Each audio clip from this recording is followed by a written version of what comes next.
that helps. Didn't help my ears, but at least it works. Peter Piper, Victor Becker, Pickle Peppers, hello.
Hello ladies and gentlemen, and welcome to the show. This is Tbone here, logging in with another live stream for the 5th of September 2023. It's been a scorching day in the UK. It's almost as if the summer weather has decided to wake up and come a little late. Almost sounds like the British train service. But temperatures have been hitting about 28 degrees in Birmingham, UK. And yeah, it's been definitely a bit scorchio. And if you know where that reference comes from, then you're definitely about as old as me. Has to be said. Right, well, today it is the turn of Derail Valley. It's just after 7:30. I have got something rather nice planned for you. So I would say the best thing to do now is to get into the game and get on with it.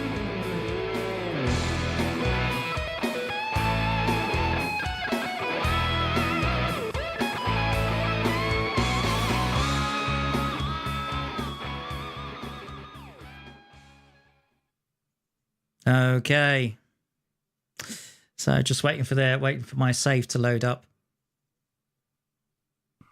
Yeah, in terms of the numbers, it happens, to be fair, Cuba. You know, I mean, I realise that 200 subscribers is a bit of a milestone.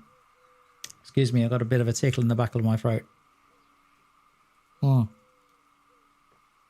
But the thing is, if you look at what's been happening over the course of the channel actually being sort of reborn over the past few months, the general trend is upwards, and that's what you always have to concentrate on when you do these sort of things, because otherwise, if you don't, then every time you lose a subscriber, you're just going to lose hair. You're going to end up with grey hairs. And trust me, at my age, I've got enough of those as it is. Yeah, I agree. It is mildly infuriating. But anyway, hello to the normal usual gang. Hello to Cuba. Hello to Wolfgang. Although Wolfgang decided to stream flight sim recently and decided to try. Thought that basically the roof of a house was a runway. So Lord knows how. He obviously hasn't watched Airplane, where they say we need to get to an airport. What's that? Well, it's a big place with buildings and a runway, but that isn't important right now.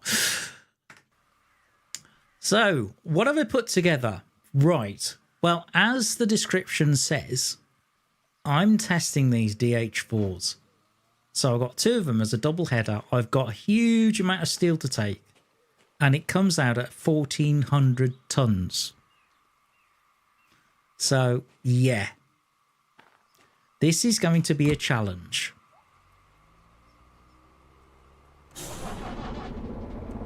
In fact, it's two concurrent jobs, so going to the same place.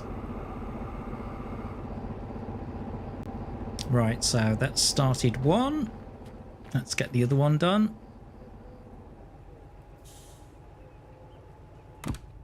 Airports are overrated.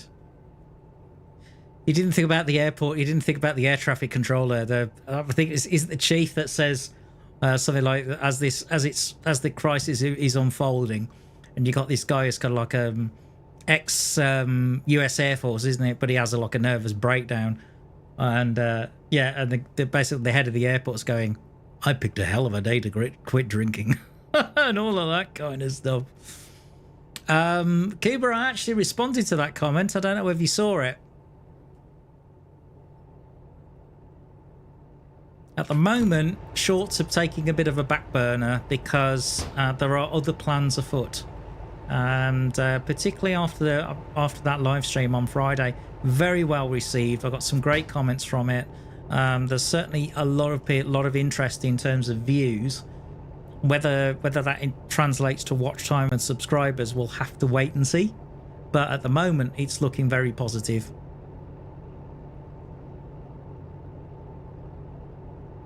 Anyway, let's get going. We are heading over to the steel mill. We've got 1,400. Yeah, I've got a massive haul today. In fact, come on, son.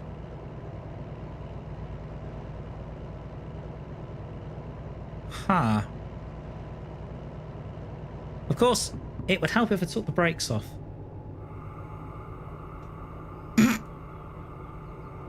Point one. Although the brakes are releasing very, very slowly. Look at this. That red needle. Gives you some idea of the length of the train. Okay. Right, let's see how we get along. The one thing I did make sure when I put this job together is we are facing the right direction. Unlike last time.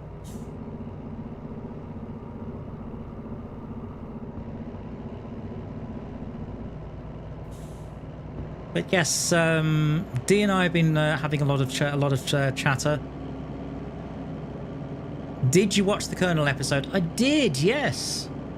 In fact, the DM4 is something I'm looking forward to, because it is a bit of a challenge. The one thing about the DM3.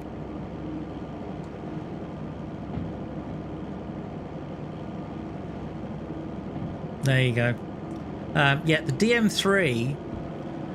It's definitely more of a challenge. I mean, the DH4 is a very nice loco, being diesel hydraulic, and it does definitely have its quirks, but generally speaking, it's relatively straightforward to drive, where the DM3 has got a challenge to it.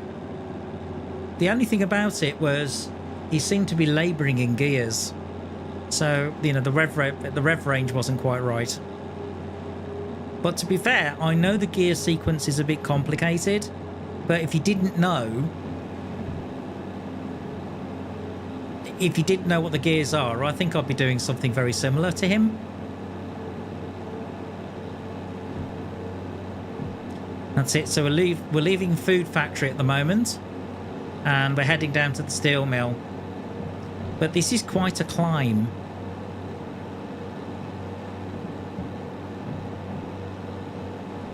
And I've just noticed it's starting to rain.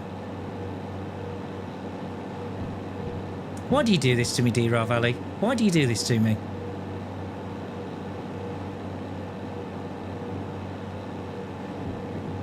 Oh yeah, that bit.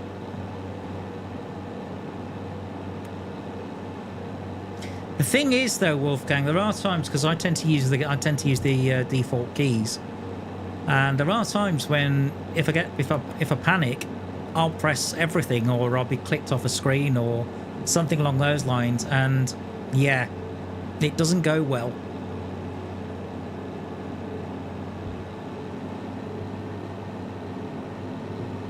It's really struggling. I mean, this loco, it reckons is rated for 1,500 tons on a double header, but you can see, I mean, if you look at this is the oil temperature in the gearbox, that's coming up.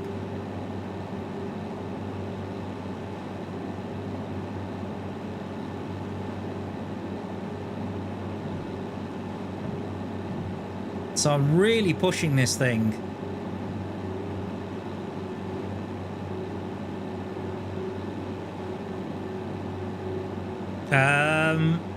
This isn't looking so good, guys. I did say I was going to push this train to the limit and this loco to the limit, and I'm not kidding.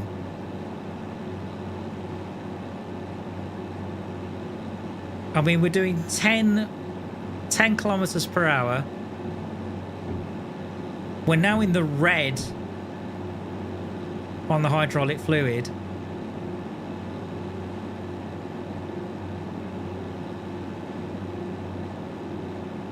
I'm just hoping this gradient eases. I'm watching that needle now, because if it gets to 120, we've had it. In fact, I'm going to have to throttle back a little, because this grade coming out of Food Factory, it's an absolute nightmare coming this way.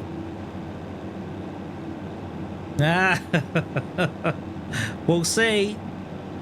We shall see. But if you look at the wiki, it says a DH4, one DH4 that is rated for 750 tons. But of course you have to include the loco weight with that, which is 80 tons. So yeah, and once you do that, the load I'm carrying at the moment, plus what I've got behind me, that's equivalent of 1,300.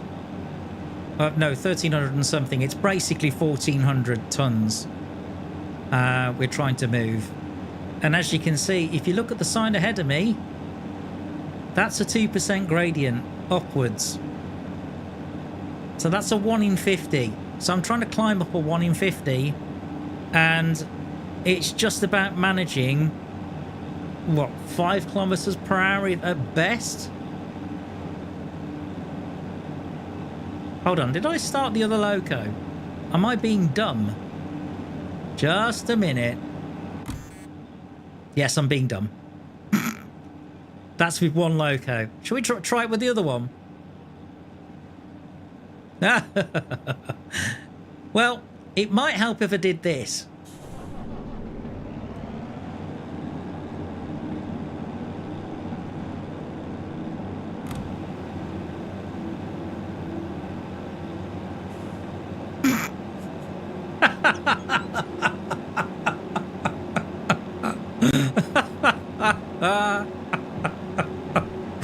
Oh dear, that's definitely an effing chat if you ask me. Seriously, I don't do these things intentionally, they just happen. I think surely I'll switch the loco on. No. No wonder it's struggling. Although it's pretty impressive considering that was a single loco. I know it was crawling, but even so. Yeah, definitely an F. Yeah, pulling 1,400 tons with a 750 rated engine has to be said hats off to it. It didn't do badly. It really didn't do badly. I mean, now, okay, with a double header, fair enough. It's starting to move now. I can probably give it a little bit more throttle.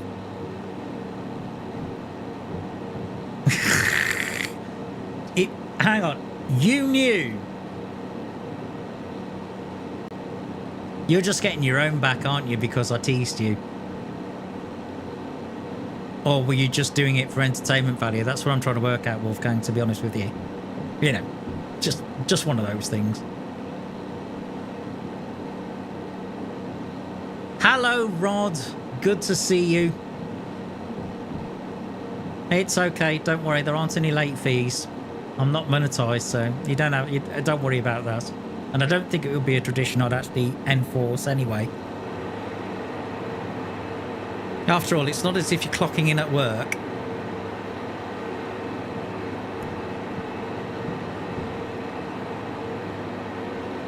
Okay, what time is it in the valley?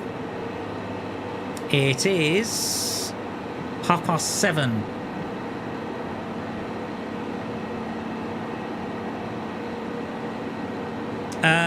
No idea why, Cuba. No idea why I see that. Okay, is it getting dark outside? Or is it just where I am? Hang on, let me just...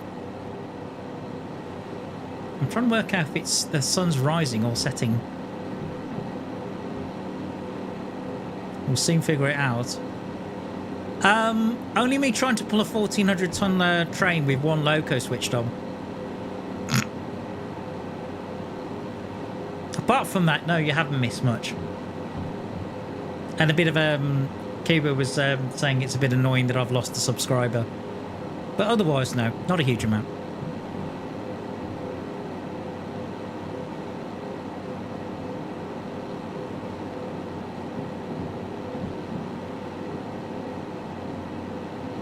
But even so, look at the temperature. It's nearly 105 degrees C on the gear oil. Because diesel hydraulic locos work in a very unusual way in comparison to a diesel electric. Yeah, brilliant start, Rod. It was fantastic.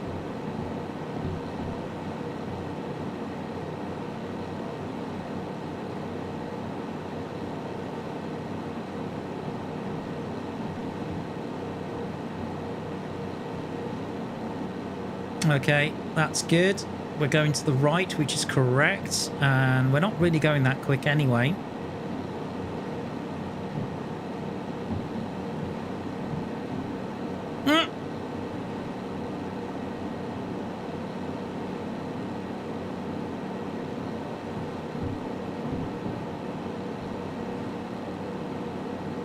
Well, you know me, Wolfgang. I'm great at turning things on.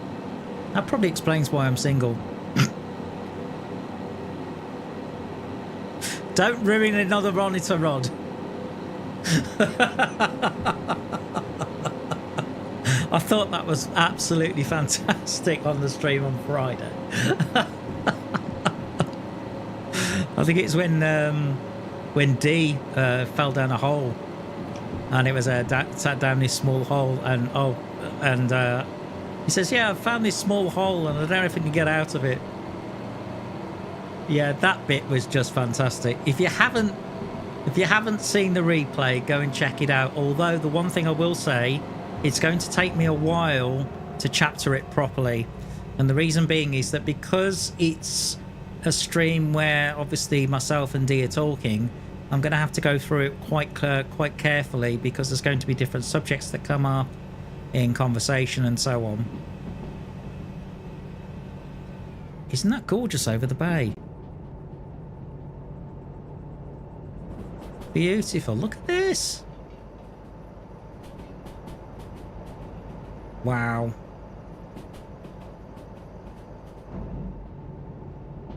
Well, the thing is, it's not a case of being laughed at. I think people laugh with you. I don't think it's a sense of ridicule to be said to.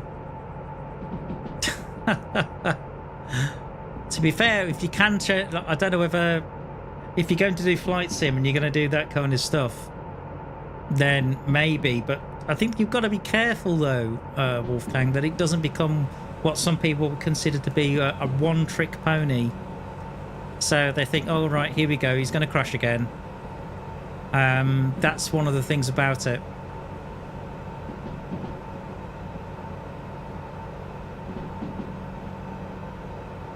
Looks like I'm coming downhill.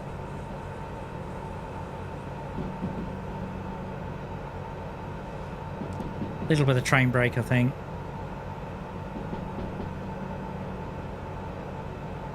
So, because I've got the retarder going, as you can probably hear.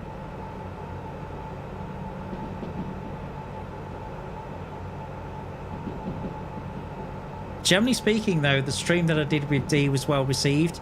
I think there's a couple of things that need to be done to improve it, more on a technical aspect than anything else. But otherwise, I think it went really well. Generally speaking. Okay, where are we on the map? We are going. We need to go to the right, and we are going to the right. And that's a 60 to the right, so that means I can actually take off the retarder. There we go. You've never seen that happen? Really? Wow.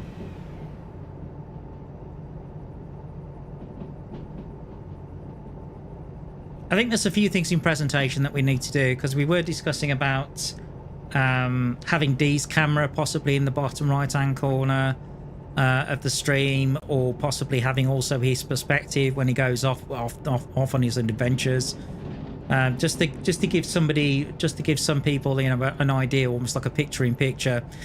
You know, there's a lot of things that we're talking about at the moment.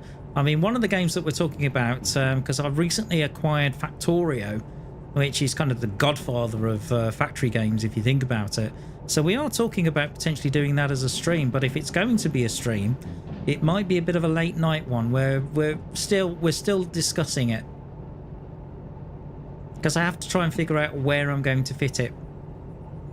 Although, as you may have gathered, this Friday's stream has been, well, technically cancelled. It's postponed until next Friday, and the reason being is that because I need an early night. Definitely need an early night. I'm going to have a long day on Saturday. Why? Because that's when I'm going to be a chauffeur at my friend's wedding. And the friend I'm talking about is primarily the bride. Although it's a bit of a strange situation in some way, guys, because have you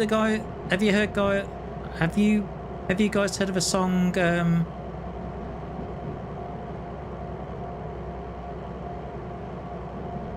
I've heard of the band Tears for Fears, which is in the 80s.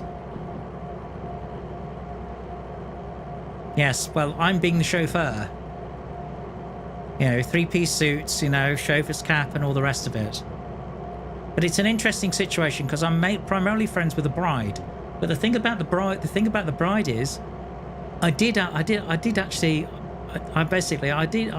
we had a long-term relationship for 7 years. Obviously, which ended 7 years ago. So yeah, it's interesting.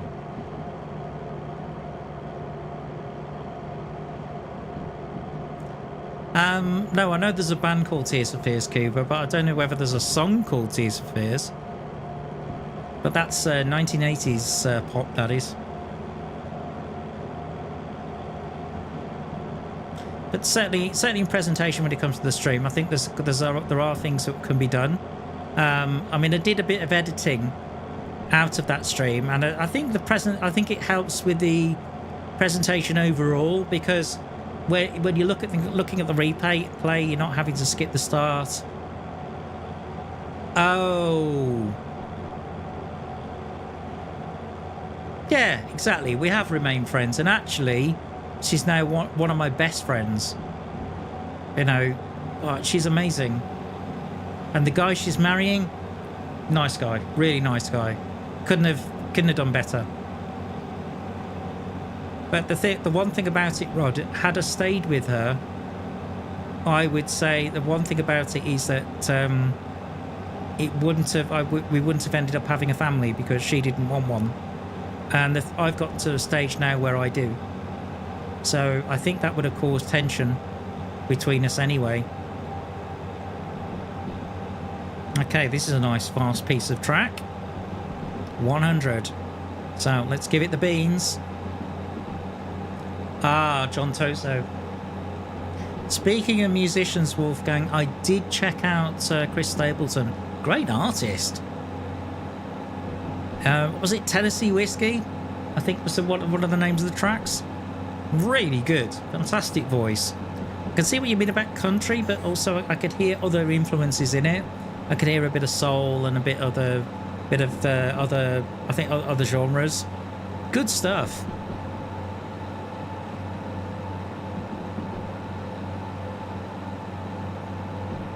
So as for my day, I have been doing a lot of stuff in Satisfactory off camera. Why? Because I want to get certain things prepared for the stream. No, I don't have any clue who he is either. No idea John Toso is.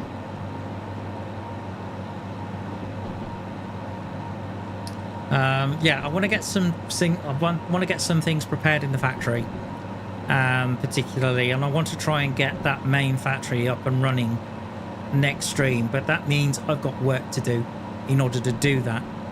So the belts that Dee put down were primarily of iron plate, but the thing is, I can get a faster belt with reinforced iron plate, but it's going to demand a lot of it. So that's what the main thing I'm doing.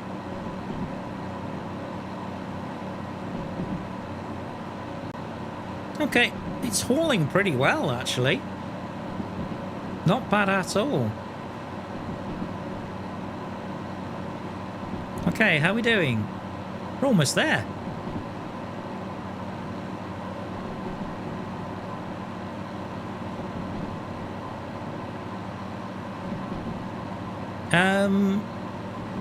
Sorry, when you say special stream, Cuba, what are you referring to?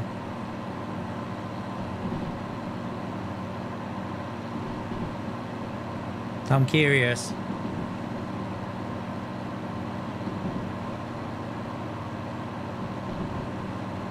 Because one of the things about it is, yes, I'm live streaming. Yes, generally speaking, I'm doing it twice a week, and that's great.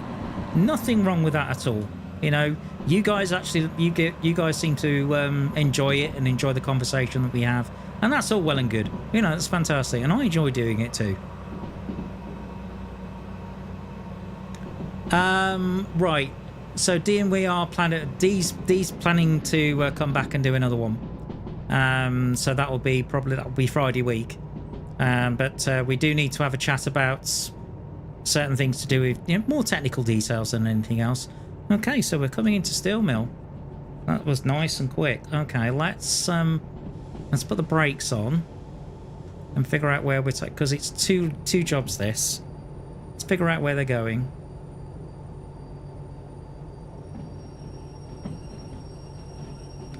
So, okay, right, so one's going to B3I,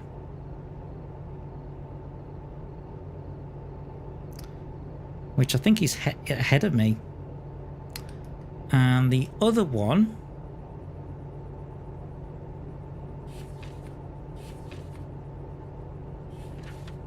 okay, that's 20. 65 is going B3I. Oh, fantastic. How about that? Yep, collab round 2 indeed. In fact, as I said, we're thinking about streaming Factorio. Although if we do that, it's probably going to be a stream where we'll be starting later. Probably to suit, because you have to consider Dee's in Western Canada. So, and he would host the stream, so it might be the case that I could be starting a lot later. So it's certainly not going to be one of those that, well, unless you want to stay around with some extra strong coffee, that is.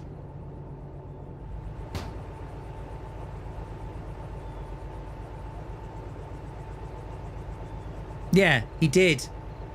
He did, and he's a great storyteller. I think that's the one thing I really like about him. You know, he's a good guy. He's about my age, actually. Even though, you know, his hair's decidedly white and he's got a very long beard, which is why I joke with him that his nickname should be the Wizard of West Canada. Okay, so B3I.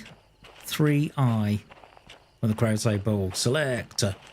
I need to have that as a I need to have that that snippet. Okay, so B3I's there. So okay, that's set. Let me get the torch out. Torchy, the battery boy. That's a very old reference.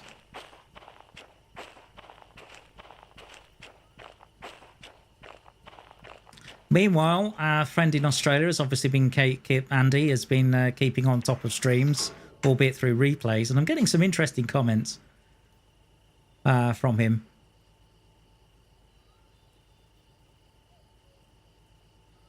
Yeah, well, you know, that's what he did. He was a trucker for 35 years in Canada, and he did proper ice road trucking and all the rest of it. Fascinating guy.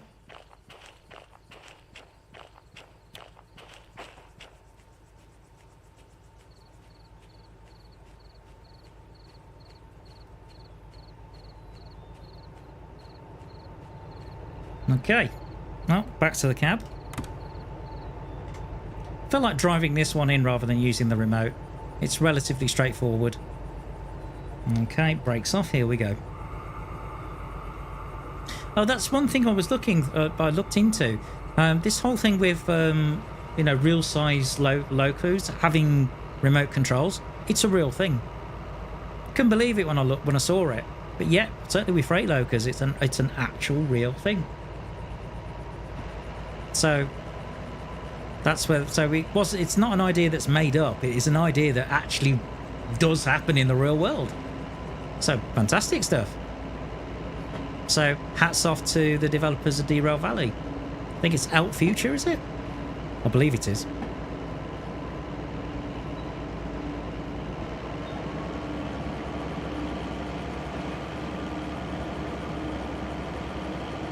I just think there's more we could do with things like picture-in-picture, or maybe having his webcam in my case, the bottom right-hand corner of the screen. I think there's things like that we can do. Maybe even have it sort of like picture-in-picture what he's doing in the top right, and embed his stream there, and then basically have the reverse angle of, as it were.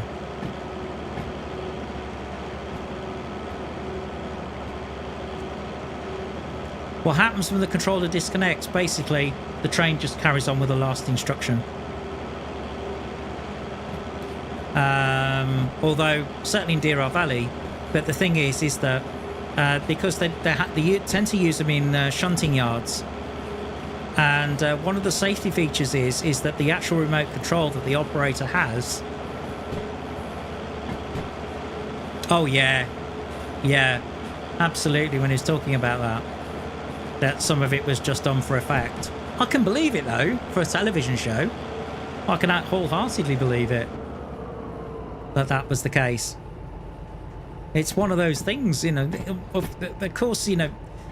I mean, you look at Drive to Survive for Formula One. So, for example, there was a really bad crash. I think it was a couple of years ago with Roman Grosjean. I can't remember. Was it the Belgian? I think it was the Belgian Grand Prix. And now I watched that race, and the thing about that race was it was a shocking accident when it happened, but it couldn't have been in a car for less than 15 seconds. When you watch it on Drive to Survive, it looks as if he's been in the car for about 2 minutes. So this is the thing, you know, television, when they tend to do these things on television, they do tend to over-dramatize things. So it doesn't surprise me that, you know, but it doesn't surprise me that these things happen. In fact, it wouldn't surprise me if those shots were set up in the first place. To be honest with you guys, wouldn't surprise me in the slightest. You know, it's just one of those things. Why? Because it makes good television. You know, it's good ratings. It pleases the advertisers.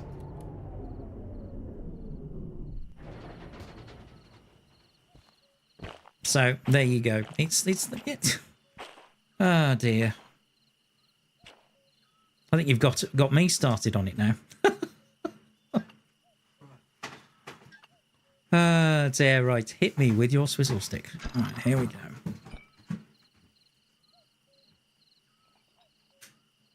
I think that was my mother just coming into the room, but I'm a little busy right now.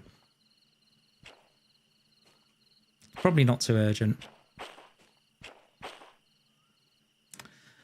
What do you do after the stream is done? What I normally do is, if I haven't eaten, which is very likely, I'll probably have something to eat, and then I'll probably go to sleep maybe about 2 hours. I'll try to get to sleep about 2 hours later, but the thing about doing a stream is... What? Oh, yes. Oh, there was a yes in chat. What's the yes for? I wonder. Now then. Let me check something. So FH20 is which ones? It's 375 to 824.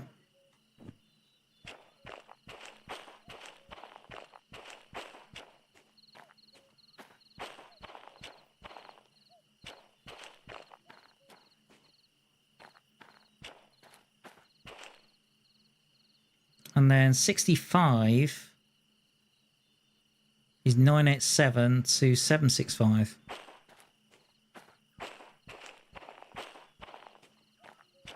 So I'm curious whether I'm going to have to break these two jobs into two pieces. But what I will do is I'll put a handbrake on at the front and another one at the back. Good grief, that's a long train.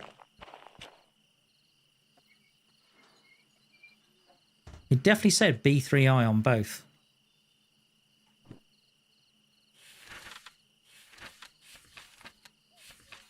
B3I. B3I, yeah. Okay, let's see what the station office tells me. Have I been a good boy? Yep, only one way to find out. Okay, and... looks like both jobs are complete.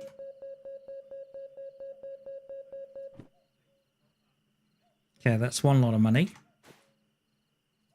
And a lot of money. Okay, so that was due in 44 minutes. And I got it done in 48 minutes. Ah, oh, so close, guys. So close to getting the bonus. But look at that, 15,000. 15 grand. Nice. Good money. Very, very good money. Those are the kind of jobs you want.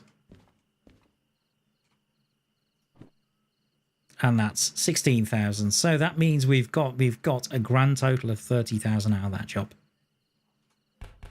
That's the kind of thing you want. Okay, so clearly it's the middle of the night now. So valley time is, let's have a look. Oh, sorry. I've been concentrating, Cuban. Besides which, the chat's got a little bit more hectic now.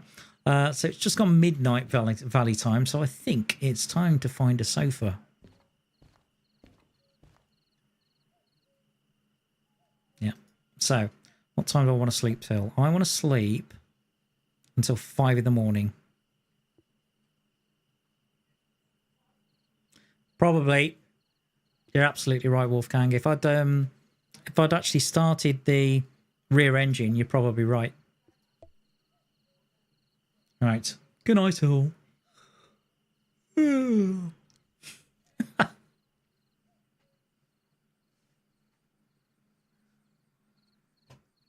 I do say it occasionally, Cuba. Trust me, it does happen. Anyway, right. So, brand new day, brand new set of jobs. Let's see what we've got. That's a shunter.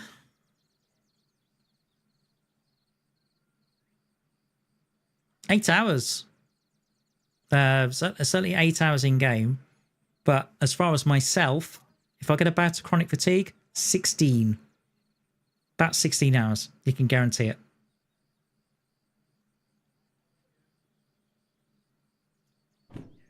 Okay, so let's sort these.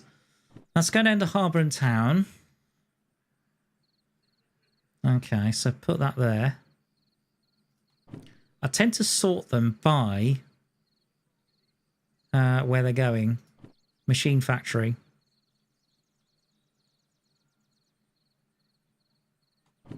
That's a shunting job.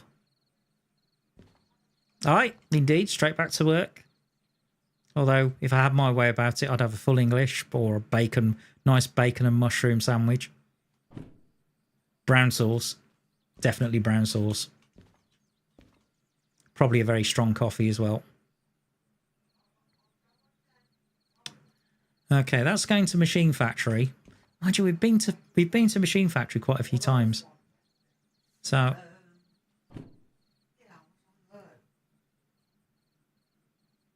Harbour and Town kind of actually, yeah, but there's a lot of jobs. Once you learn Harbour and Town, it's not bad.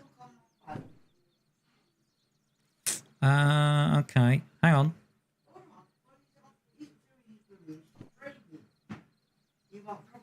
Yeah, just a second. Just a second. I'll be right back. Just a sec, son. Just a minute, guys. Okay.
Sorry about that, chaps. That was my mother.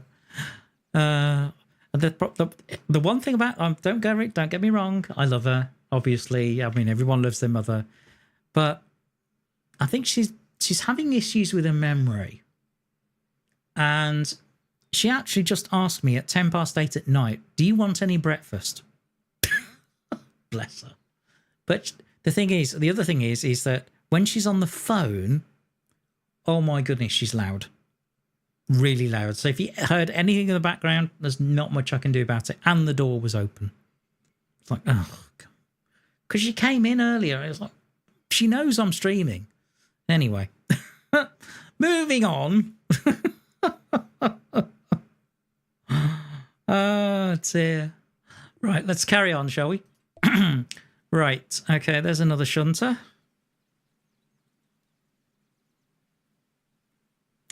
Now, I've figured this out when it comes to shunting jobs. It's a little bit... So they are here. It just gives you the destination when they're done.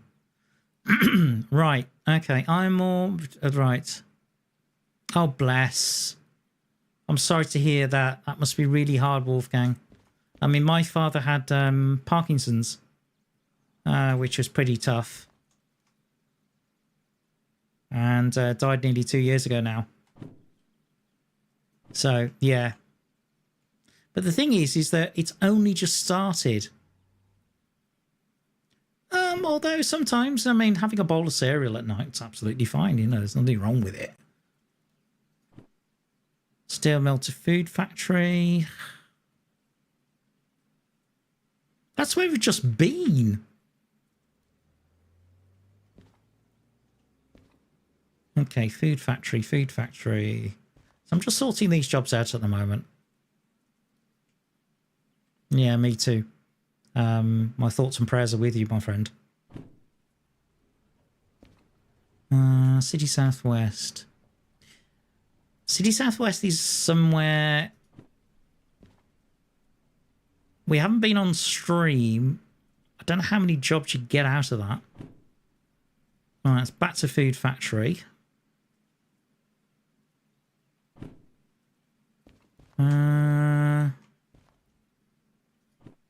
That's going to goods factory. That could be interesting. Okay, there's a couple of shunting jobs.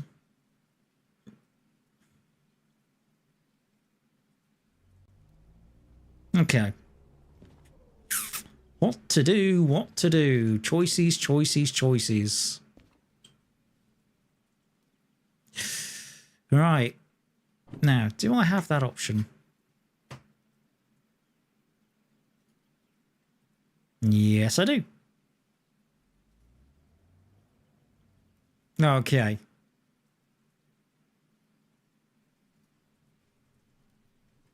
Here we go.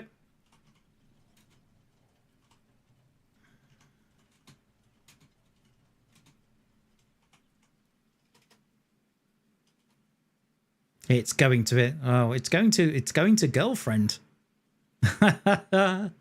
Yes. Or sometimes, as I say, with these sort of things like goof or fum or yeah. Yeah, yeah. Yeah, absolutely. Let's see if I can change the options.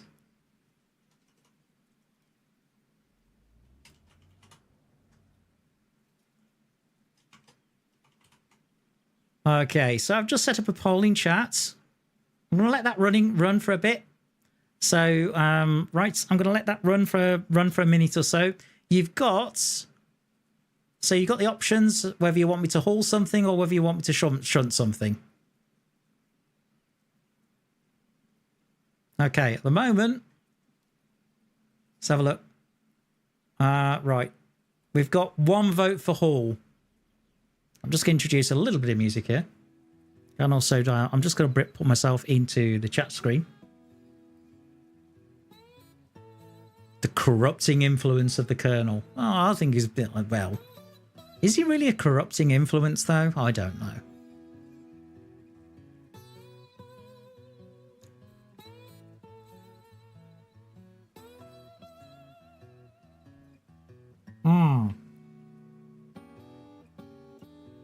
Okay.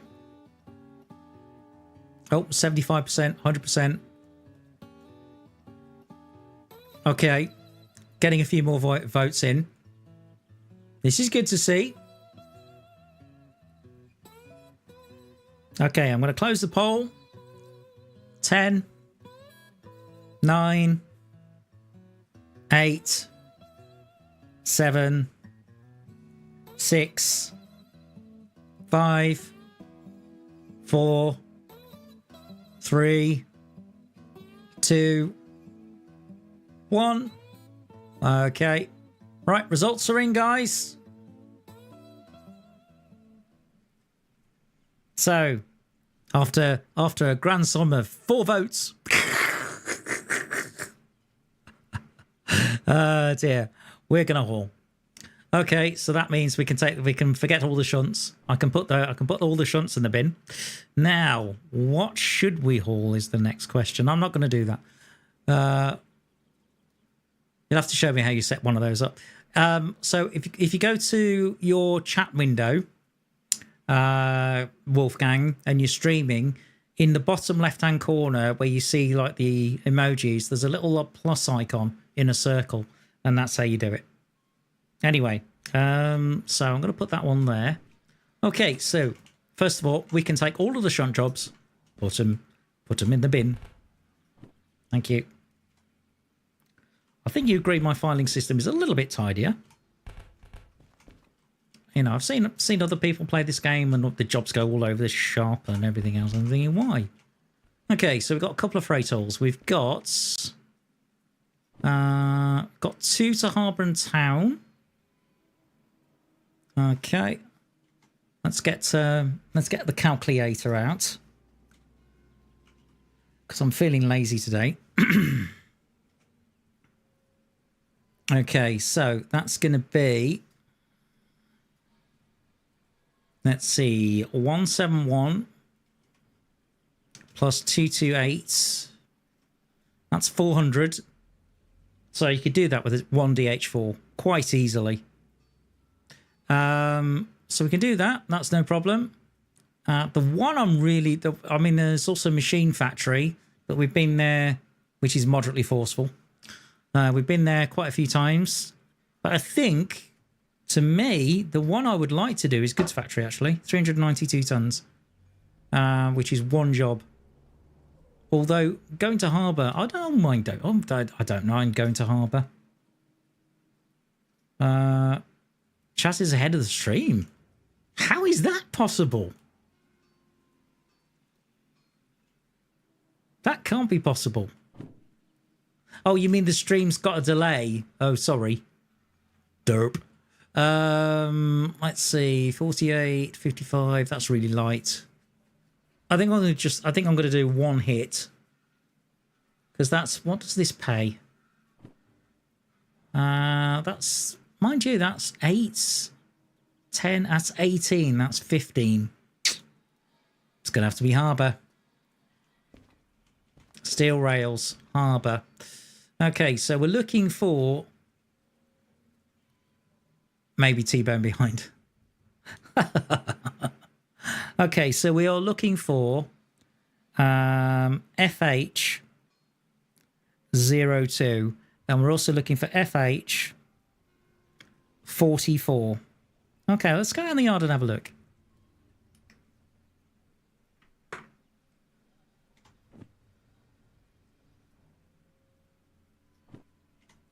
Probably have to clear some fees as well while I think about it. I'll do that in a minute.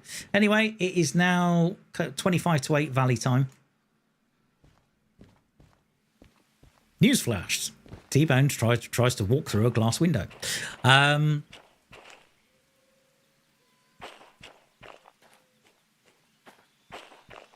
Okay, so we are looking for 02. What do they look like? Steel rails, okay. Let's see. Well, those look like steel rails. Okay, so 44 we've found.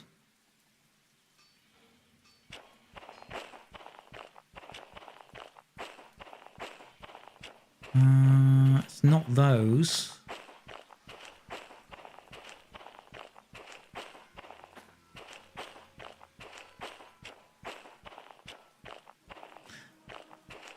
Let's see.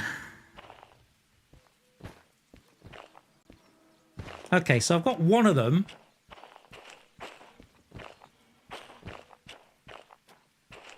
Right, where's the other one?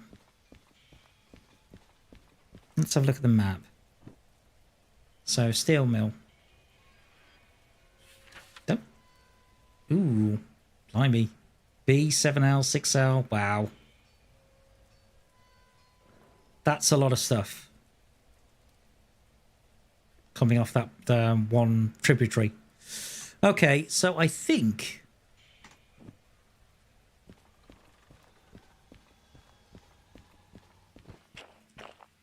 right, okay. Although, what's this?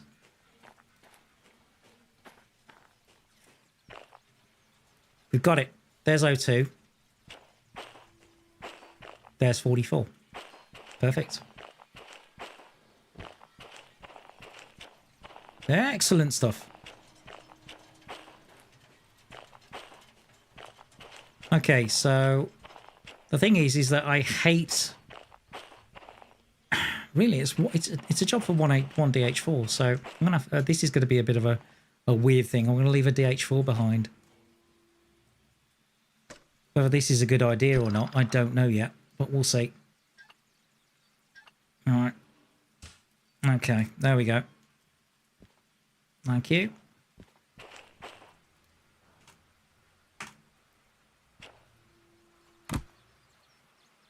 Okay.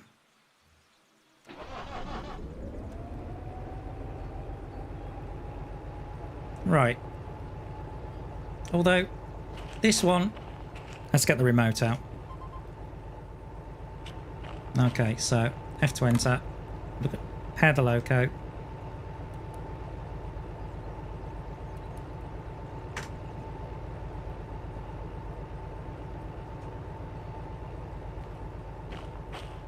Okay. Forwards.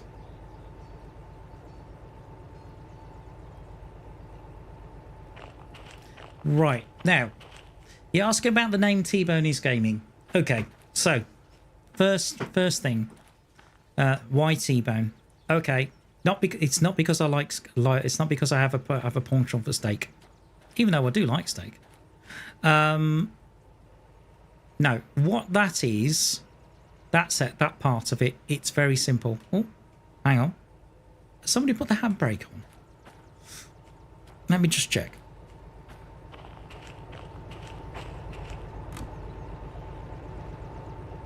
I swear there's gremlins. Right, oh, there we go. Right on. Yeah, they have. Somebody snuck in the cab and put the handbrake on. Okay. Right. Door! There you go. Just for you, Cuba. Okay. Okay. So, yeah, Tbone. So the origin of Tbone goes back to my cruise ship days. So... one of the things that can happen to you, chatter, watching your TV and chat on, yeah, that's quite a common combination actually. Quite a few people that do that, and there's quite a few people that do that with kernel stream. Okay, so what I need to do is I need to slowly just get this to get here. Anyway, so yeah, it comes from my ship days. So one of the things that can happen on ships. Wolfgang's picked it up now. Here we go. Looks like the chat's going to do it for me. And then people are going to come into my chat and they're going to go, why are you shouting door?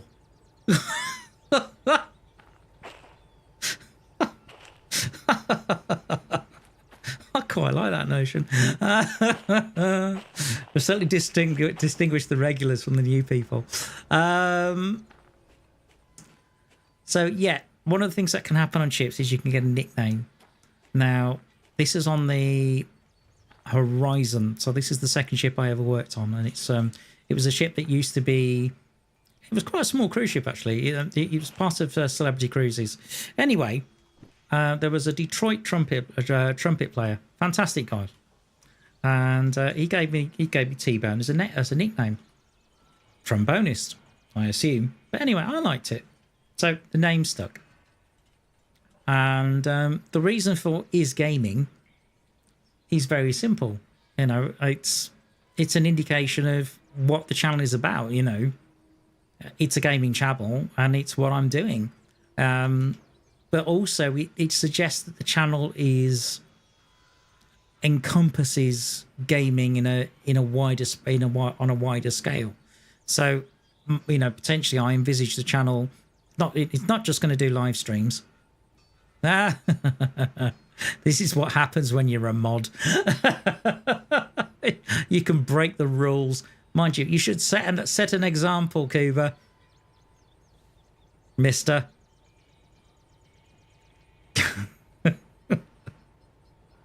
I'll allow it on this occasion. I'm in a good mood. Mind you, have I ever been in a bad mood on a stream? I don't think I have. But yeah, so as far as the channel goes, I mean, yes, I'm doing live streams now, and that's how I started. And I think in many respects, that's great. That's Dr. Cuba. DR's Doctor. Okay. do you mean cheat? Seriously, this is real world stuff. I am not kidding, Wolfgang. This happens in the real world. In fact, that was proper NASA docking levels of connecting. Mind you, speaking of cheating, think.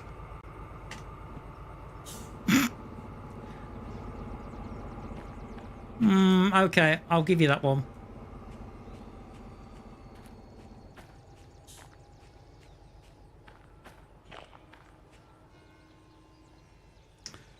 Used to be all left off.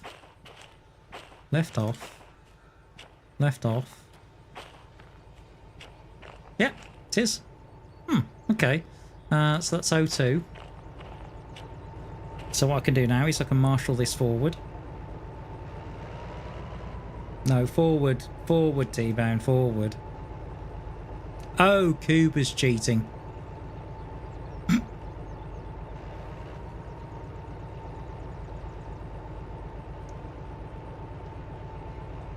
You are according to the chat rules, matey.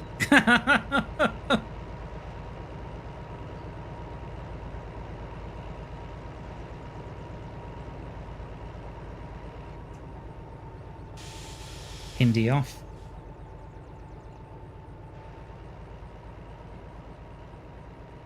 Okay.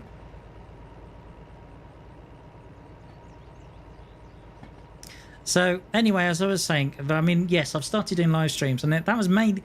I think the reason I started when I do live streams mainly is because I think it's you get that interaction, you get that sort of banter and chat with your audience, and I think that's lovely, particularly when it's a small channel like this, where I'm able to talk away and I can respond to what you're saying. No, actually, no, because no screaming door. Yeah, no, it's not screaming door. It's the amount of caps you've used, son. That's the problem. You can scream door, but you've just got to be careful about the number of caps you use. It does say on my channel. You know, you've claimed that you've read the chat rules yourself. Then you should know what they are.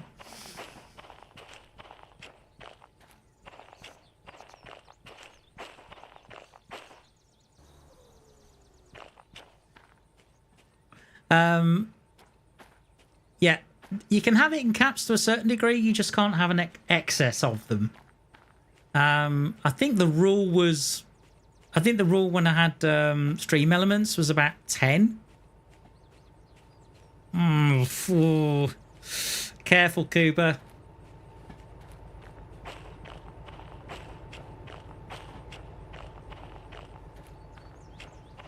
It's not part of the rules, but there is such thing as the letter of the law and the spirit of the law.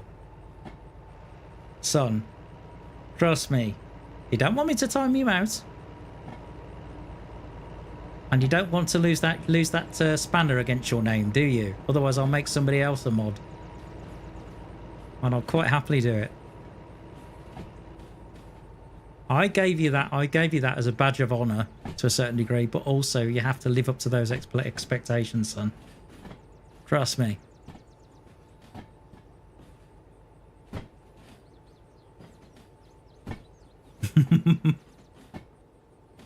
I think Wolfgang's enjoying this.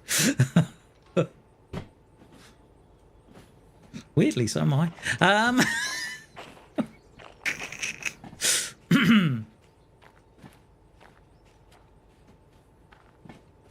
Yes, that's fine. I'll give you that.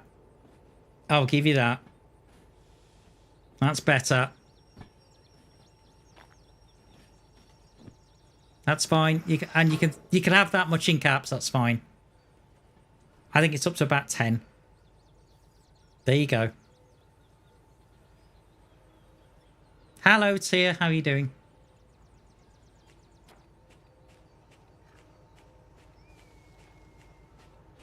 Are you trying to get me fired?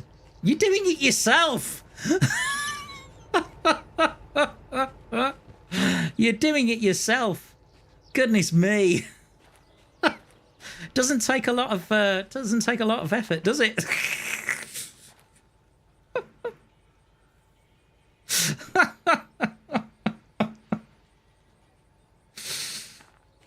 I'll let you off with a caution this time, but you never know. You might end up in hock next time.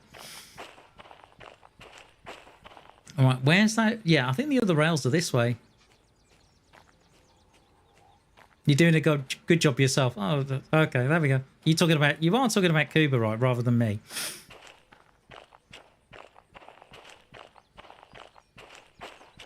Well, yeah, but with Wolfgang, it's I mean, I must have been, when I saw Wolfgang, I'm thinking German? No, Swedish.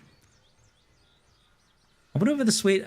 Here's the thought: are the Swedes as efficient as the Germans?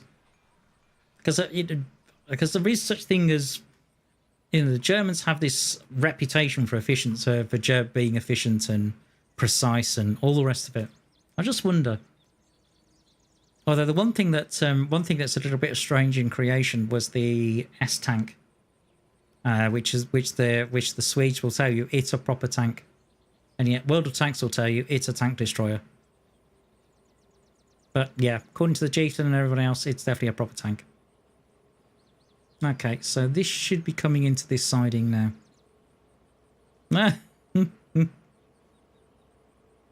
Okay, calm down, Cuba. Cool your jets.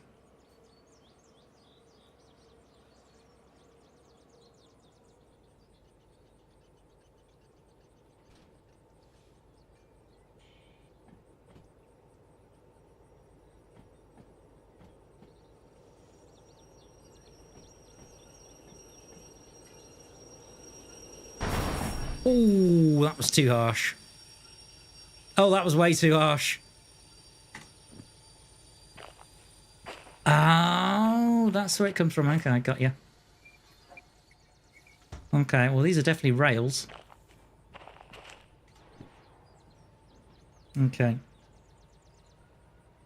There's definitely a skill to this, I must admit, when you're outside of the loco. Definitely puts a very different perspective on it.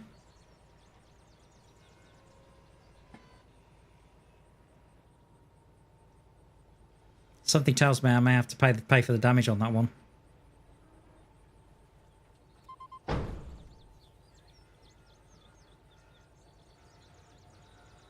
Yep, that's better.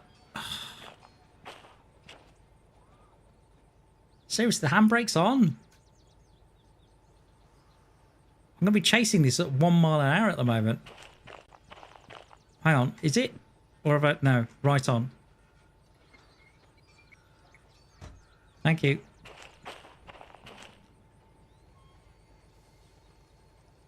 Ah, serves you right.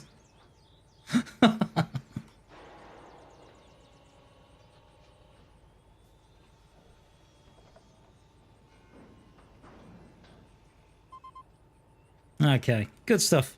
Oh, here's something I figured out. Even though it's mid-loco. Put on.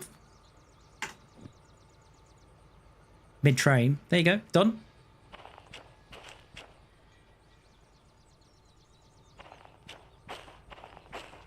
Yeah, I did put the brake on. I have now. The problem is now I can't work out which one's on and which one's off. Left off. Left off. Left off. Left off. You know it's Tbone in this stream, T. You should know this by now. Ah, dear. Bless you. Right. Okay, that seems to have done it.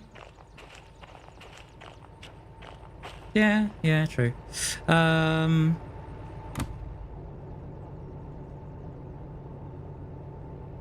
Okay, so there's no warnings. Right, so the jobs are that's the job sorted. Let me just turn the engine off for a moment. Right, find the station, which I think is over here. Is it over here? No. Where's the station gone? I know it's around here someplace. Oh, I'm not having a Colonel moment, am I? Where's the station? I know it's... Where is it? Seriously, I thought it was right next to here. Oh, it's right at the end there. I see it. Blinking away. Okay, let's try and hand these jobs in, at which point it's going to go, you're in too much debt.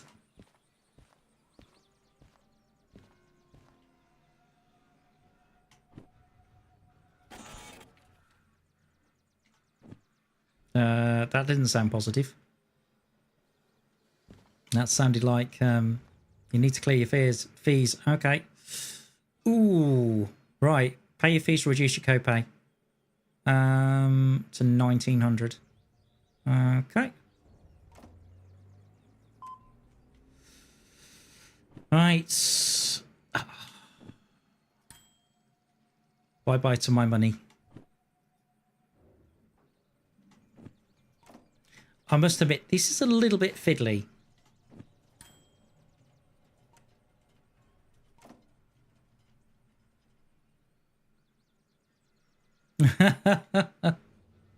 Yeah, but the thing is, you build up debts on locos anyway, even if you're perfect.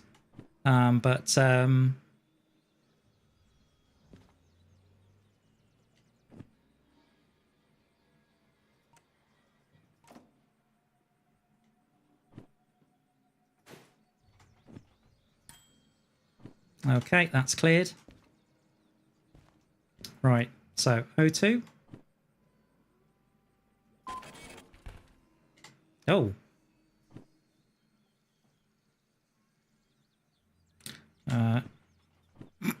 Yeah, as I thought. Okay, let's get rid of that.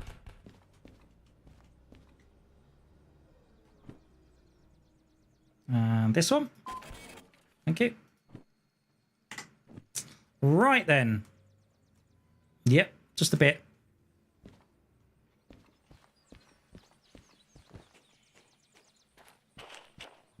It's a bit like paying your mortgage every month, isn't it?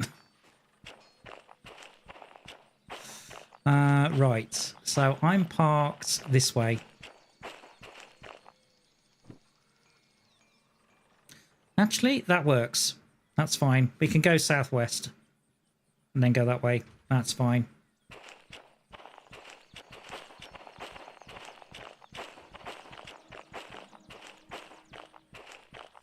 Good stuff.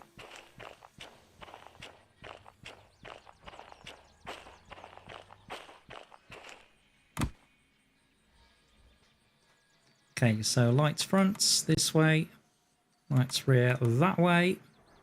Cab light can go off. Handbrake. I swear I looked down this loco earlier. Left. Look down this train. Left. Left.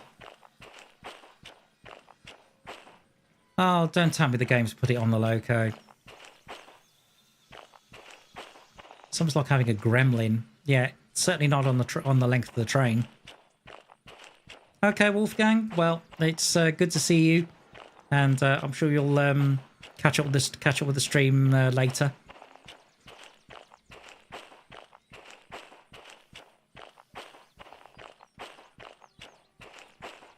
Meanwhile, I betcha it's the handbrake. Door. I know it was closing, but hey, I'm making up for lost time. Yeah, way too early for me as well. 4:30 in the morning. Good grief. It's harder than it looks, is what I'll say to tell you, Cuba. First of all, actually setting up a live stream in the first place can be a bit of a pain. But also, what you tend to find is, it does take time to really get into a pattern and into a rhythm of how you would live stream, and that's the thing. But by all means, if you want to give it a go, yeah, knock yourself out. Why not? No one's stopping you. The software's free to do it.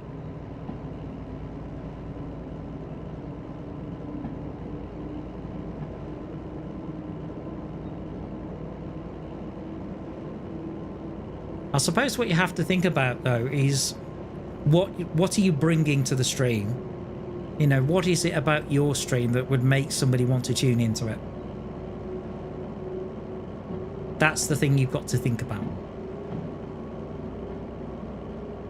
And also, are you presenting something that's you're interested in, that you're passionate about, that you know, and does that come across? Certainly from the bits I've read and everything else, and it does make sense. Makes perfect sense. You know, why would I, for example, I'm terrible at first-person shooters. Why would I do Counter-Strike Go? I wouldn't. Because it would be a horrible stream to watch.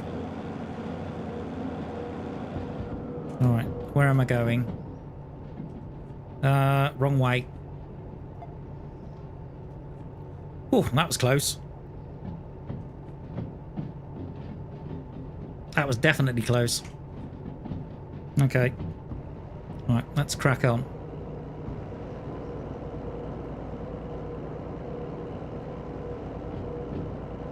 That was almost a Colonel moment there. It's like, am I going the wrong way? Am I going the right way? Oh. Good stuff. I did spot an autosave, so cheers, fellas.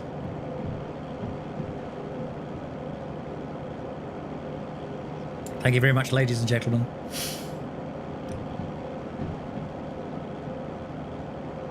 According to the demographics I've actually had, vast majority of people who watch my channel are men. Interestingly, it's like over 90 odd %. No idea why, but there you go. Haven't quite got enough watch time and views yet to tell me where people are actually watching from. I mean, I know from the chat, obviously. You know, I know the regulars in chat, and I know where you are in the world roughly. So I know Wolfgang's in Sweden. I know Kuba's in Luton. I know Rod's kind of sort of Leeds, Sheffield way, from what I gather. And Tia, of course, he's Birmingham.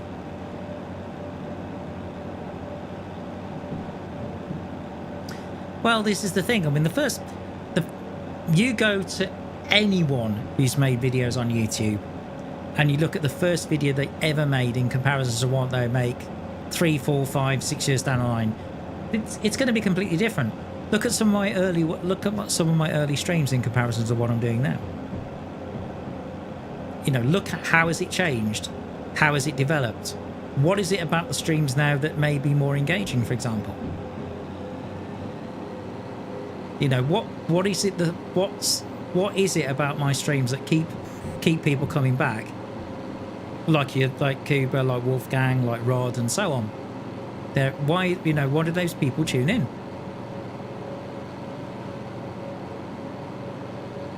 It's all interesting questions, and particularly, I mean, the one thing I will say about doing this is it can get bogged down in analytics. You're not too careful. You can get really bogged down in it, particularly when you first start out. I mean, I can see on because I've got three monitors ahead of me. I've got the center monitor's got the game on it. My right hand side I've got the OBS on it, and then left I've got a chat window. I've got the YouTube live stream page, as it were. I've got all of that kind of stuff. But the one page that I don't really pay attention to is the YouTube one. Yeah, you do. But the thing is, like everything else in life, the only way to gain experience is just to do it, as Rod says.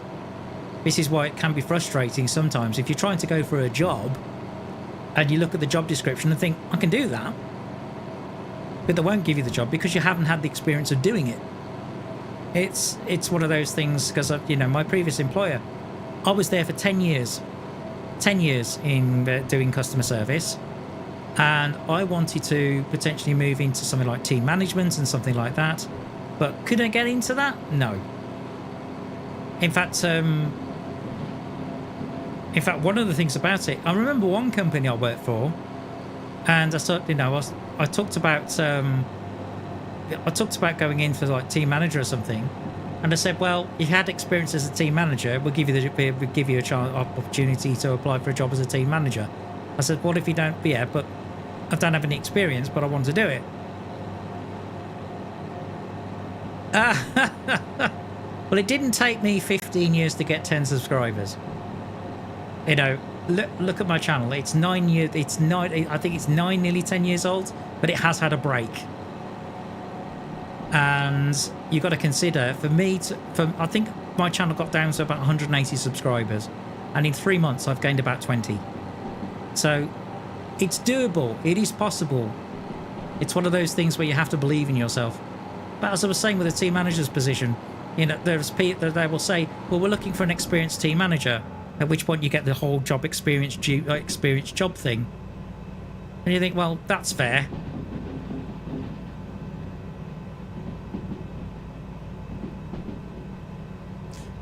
But then you say, well, can I go on a training course? Oh, only the team managers are eligible for a team management training course.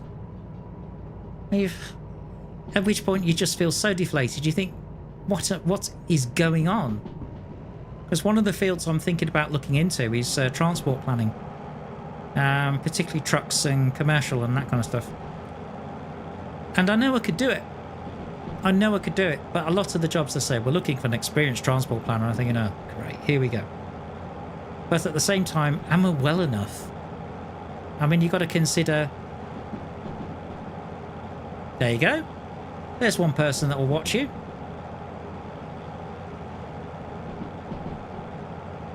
If you let me know when I'm free, I'll come along as well. No pressure.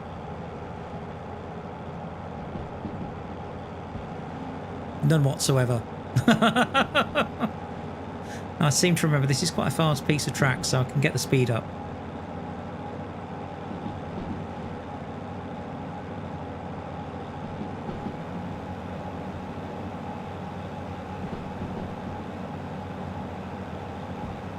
Let's add a bit more revs. Come on. Let's get this train going.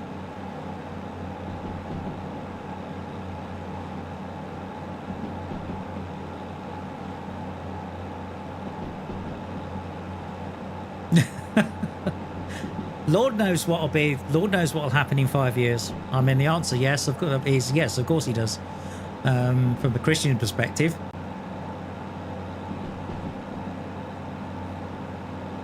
Oh, ye of little faith, Cuba.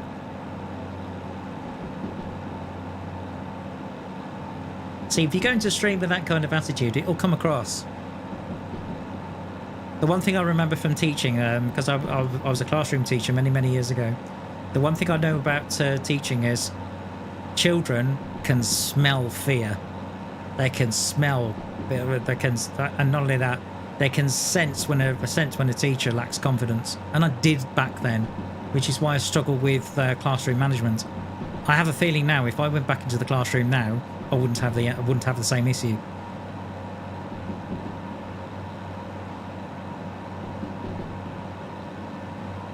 Okay, we're starting to as Kibitz would say, we're moving, we're grooving. So yeah. Okay, I think I can afford to have an outside shot. Here we are. Beautiful. And that's a fairly light load.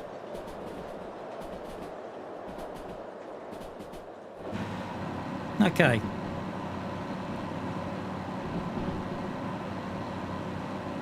$70 at the moment. Oh, we're heading in the right direction.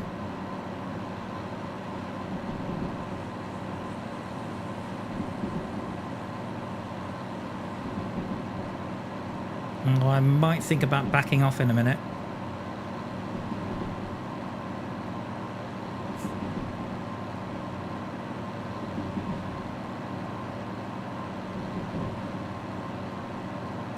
I mean, when it comes to working, I have to think, am I well enough to go back to work? And I'm not sure. For example, this weekend, speaking of this wedding, the groom of said wedding, obviously fiancé at that point, was going to go on a track day with the best man, and I was asked to take photographs because I've got a DSLR camera and I'm not bad behind a camera, so I'm told. Let's see which way. Left, actually. Oh, it's not this junction, is it? Hang on. Which way am I going? No, that's correct. It's alright. Calm down. We're going the right way. Now the thing is that the one thing that she said to me was, has my fiancé got in touch with you? This was on the Friday night. And I said, no. Which then put the seed of doubt in my mind. Now the thing is, when things like that happen, let's say we were arranging to meet at 10:30 in the morning. Ideally, you'd need to get in touch with me maybe an hour, 2 hours prior, just to put my mind at rest. He didn't. He got in touch with me 1 minute prior. And that was enough. Basically, by then my anxiety had just flared up to the point where I couldn't go. And it's such a shame because probably about an hour afterwards, I felt fine. You know, it's one of those things. And when it comes to chronic fatigue, oh my goodness, when you get a bout of chronic fatigue, you're in bed for 12, 14, 16 hours and you feel completely incapable of doing anything. And even when you wake up, you still feel tired. It's awful. Absolutely awful. So in terms of sustaining a job, yeah, it can be. In terms of sustaining a job, it's very difficult because both chronic fatigue and anxiety, which generally is also coupled with depression as well, although my depression isn't too bad these days actually. I don't know whether I can. And it's one of the reasons I'm doing this, and I'm really enjoying it. Because, you know, I'm able to do something that I enjoy. I'm able to chat to an audience and respond to their conversation, and it's great. You know, it's lovely. You know, I think if this turns into a job, and into a vocation, great, fantastic. You know, bring it on.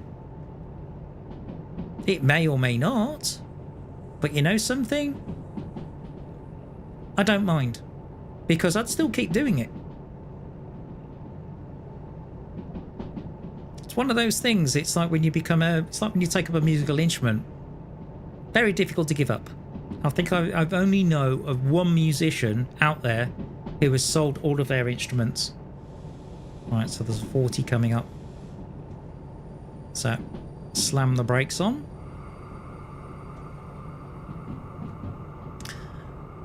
Whereas I haven't. In fact, if anything, I've taken an instrument up. You know, there's occasions when I tickle around with the trumpet. I'm not great, but it's fun.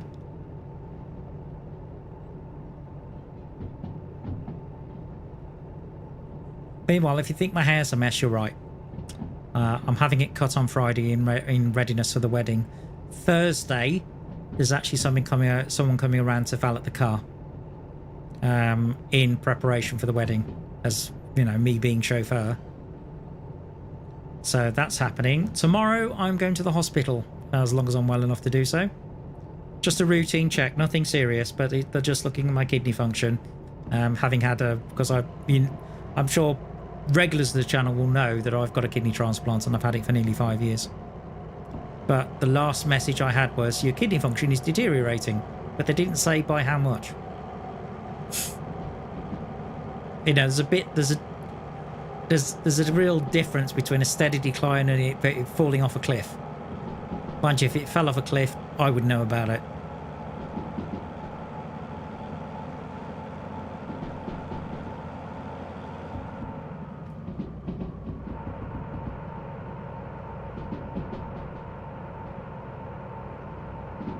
Mind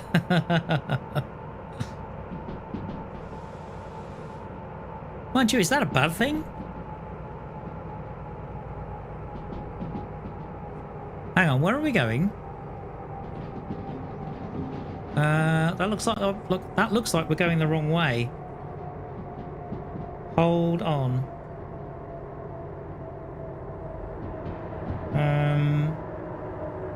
Or are we? No, we're fine.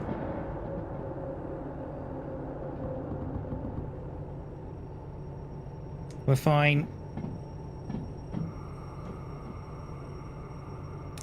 We've just got this descent now to come in.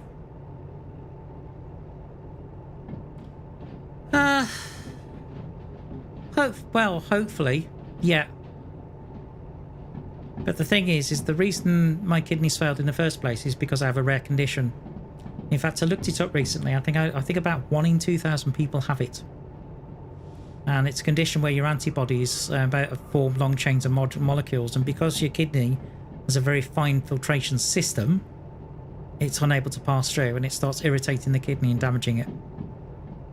And commonly, you tend to lose your kidney function in about over the period of about 15 years, which is exactly what happened to me. So the thing is, even with the transplants, whatever happens, you know, the reason why you lost your kidney function in the first place will happen to your transplanted kidney. Yeah, the only permanent solution right now is what they're researching at the moment, which is an artificial kidney. But as I commented on which sounds, you know, very promising, it's just whether the artificial kidney will fail for the same reason. I don't know, but it sounds promising.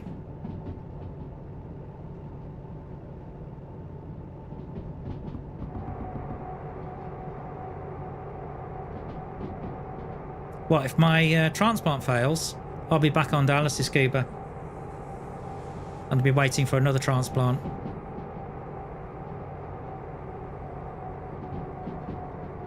Okay, where are we going in the harbour? Let's see, shall we?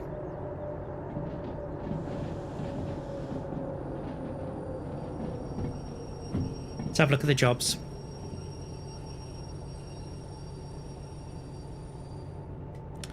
Okay, so you're going to...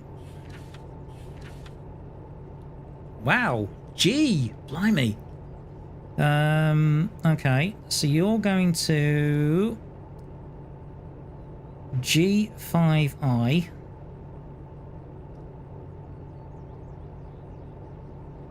Okay. And that's going to be... That's O2. And 44...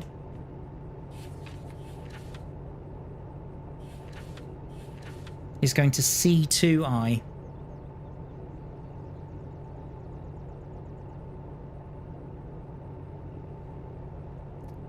Okay, so I need to figure out what is at the back of the train.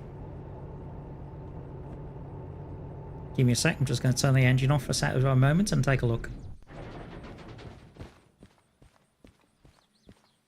Okay, so O2's at the front.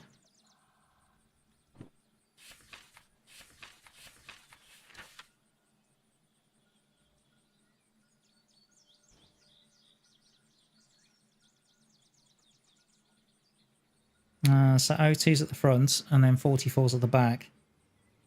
So that means dropping off at C first. I think C straight ahead, if my memory serves me well. Let's have a look at Harbour and Town.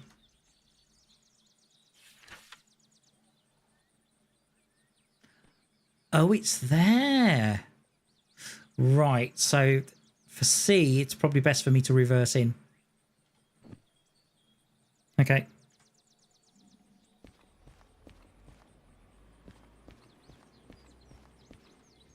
All right, no problem. Let's go.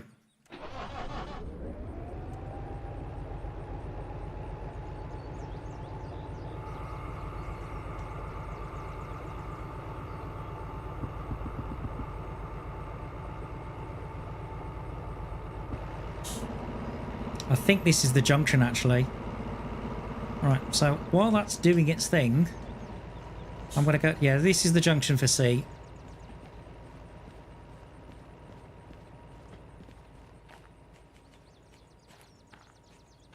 Thing is, the harbour is something I'm slowly learning. I think it's like any game. You learn your way around. Oh, autosave. Well, that'll do nicely because I'm parched. Oh.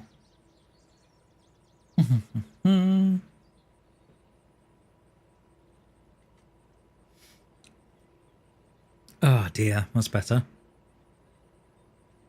Okay, let's see now. Oh, let's get back in the game. Thank you. Oh, this is a nice perspective to be in.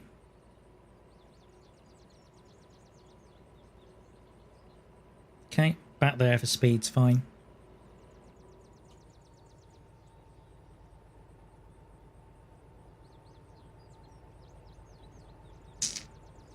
A cooking video.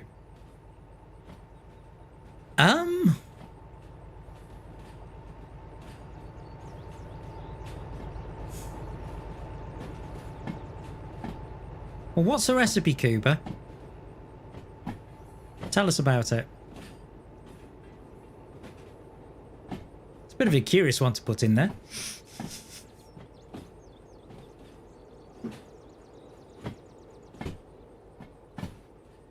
Oh, incidentally, has anyone actually bought Starfield? Are they playing it yet?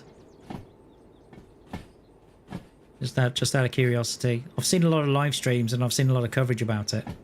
And it was something I was discussing on the live stream on Friday of last week.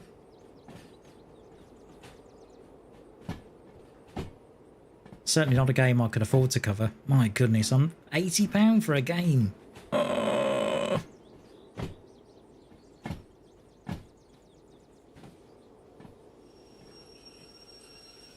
Okay, it's a scrambled eggs. Well, it's relatively straightforward. Yeah, but scrambled eggs is relative. I think most people know how to do scrambled eggs, Cuba. Come on. Surely.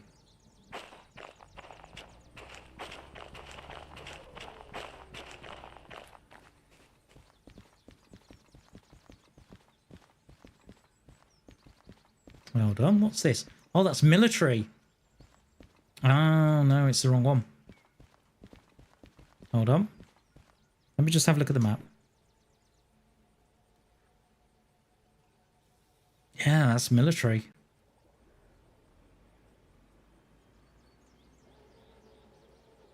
It's a secret recipe with an extra ingredient. I'll allow it. Just the once.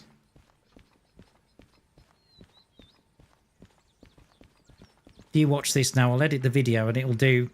I'll edit the video after this and I'll take out the start and I'll take out the break.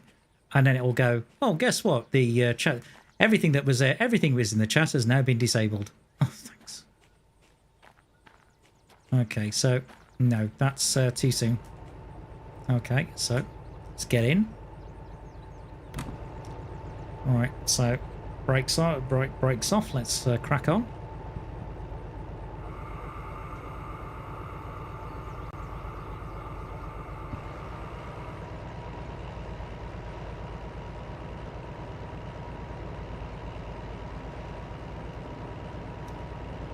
You did say it was for a recipe, Cooper.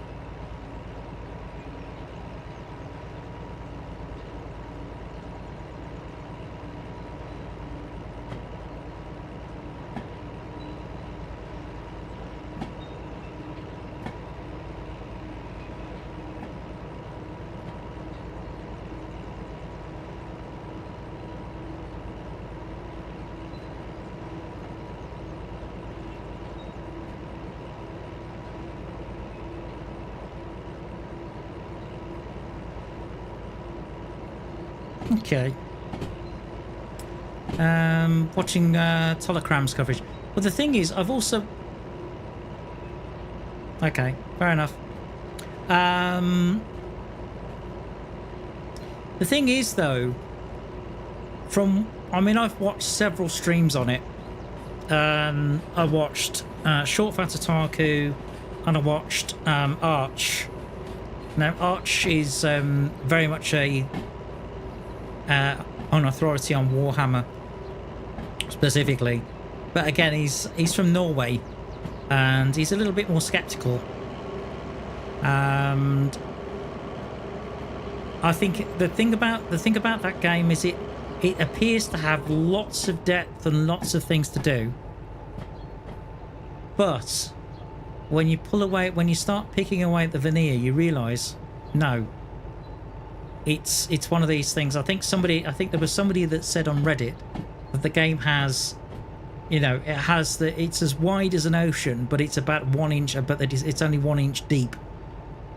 And I think they're about right. To me, that sounds about right. Because it definitely seems that way. I mean, for me... No. Well, to be fair, £80 to me, I mean, that's several meals on the table. Right now. Goodness me, I'll tell you something, I might... If it was on sale, I might pick it up for something like 30 quid. Something a bit more reasonable, because I think that's probably about its worth. But in my estimation, from what I've seen, average at best. I think they went for something with an epic scale. Or something that looks like an epic scale.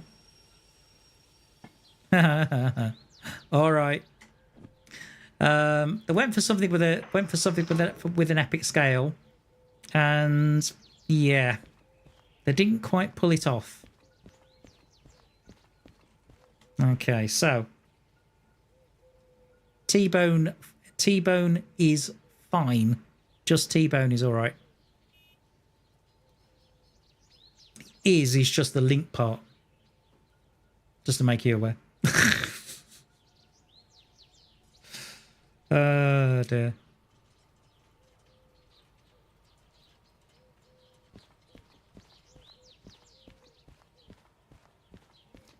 Because the thing is, if this channel starts taking off, there are other channel ideas that I do have, and one of them is to do with the fact that I'm a musician, and it would make a lot of sense for me to have a channel that's about that. At which point it would be either, well, it wouldn't be Tbone's music; it would be Tbone's music.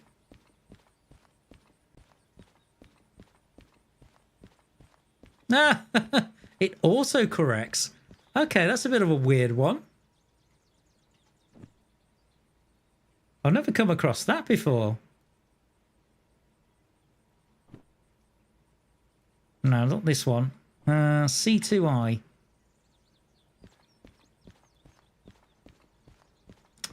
C2I is that track. So it's slowly heading towards me.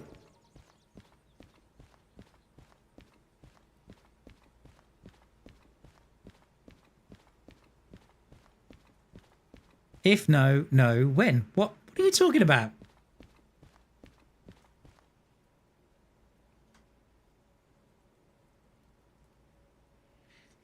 Ah, dear. Right. Yeah, slowly coming towards me. I can possibly go a little bit quicker.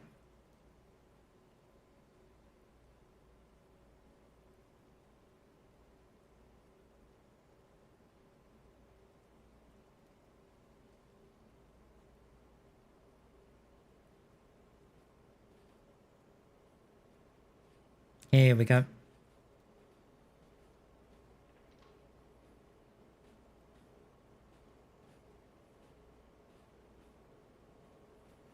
I mean, the thing is that, I recently acquired Factorio. I want to cover Ixion, and there's another game I've also recently acquired as well.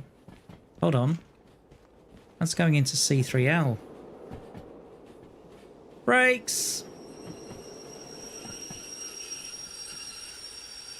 Not if the channel blows up.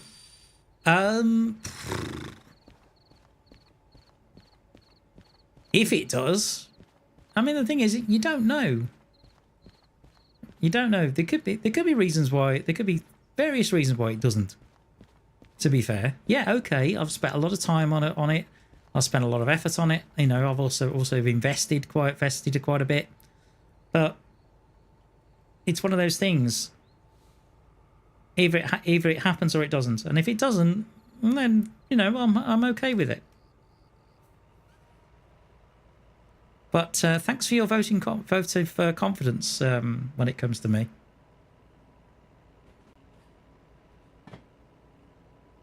What makes you think? I'm curious though. I mean, I know Cuba thinks the channel's going to blow up at some point. I don't know what anybody else in the chat thinks. And if that's the case, why? What is the selling point? What is my unique? I think, what was it people call it in sales? Your USP.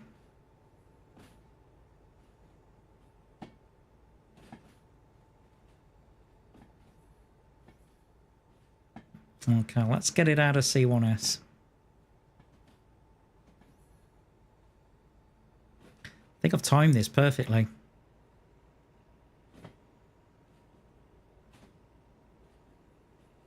Because the one thing about the stream on Friday, I was a bit late taking the break, and I think I need to be a little bit stricter about that.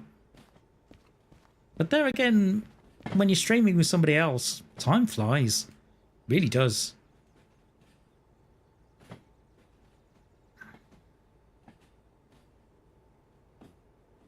Kind person plays games. What more could you want? Good question.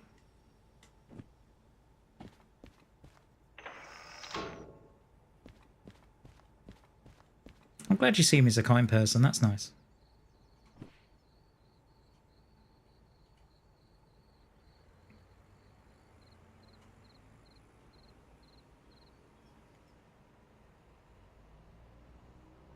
Okay, so let's get these ones at the back in. So this will be 44.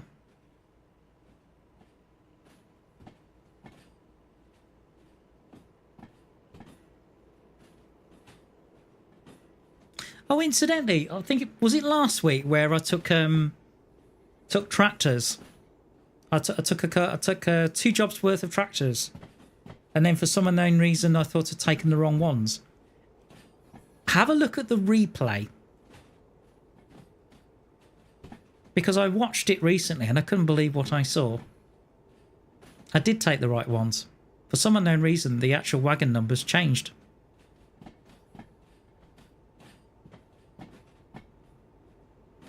It was very, very odd. Hang on, I think that's 02. Yes, it is. Okay. Brakes on.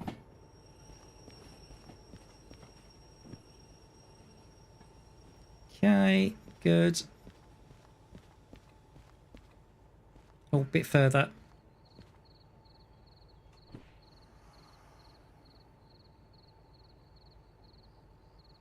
I need to get it into C2I.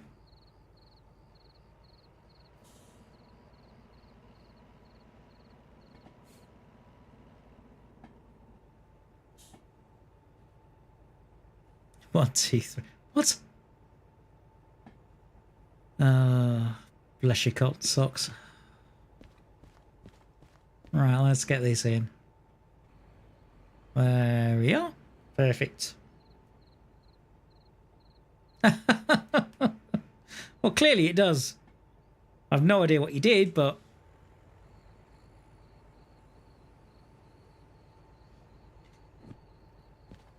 Okay, that's good.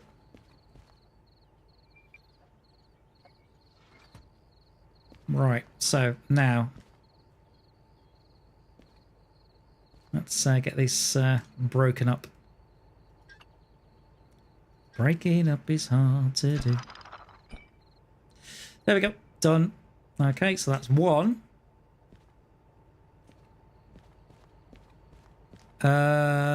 Ooh. I think if it was French, it would be like des œufs, for example.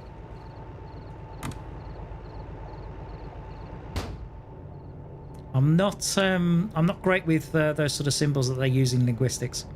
Has to be said.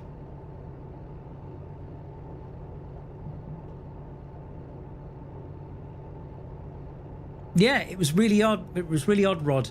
In fact, when you look at the video, if you look at the video, the two jobs I picked out were the right ones. But when I got there, one of the jobs, the wagon numbers and also wagon numbers completely change, and I have no idea why. So yeah, it was weird.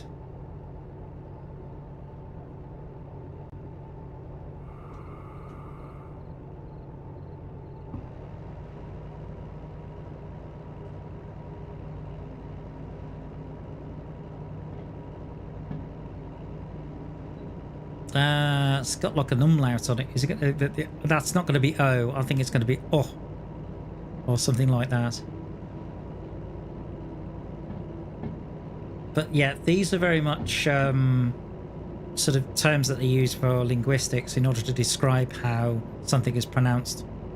That much I do know. Okay, so we need to go forward, and then we need to get to G5I. Now, I'm hoping there's a slot in G, because there are times when there isn't one.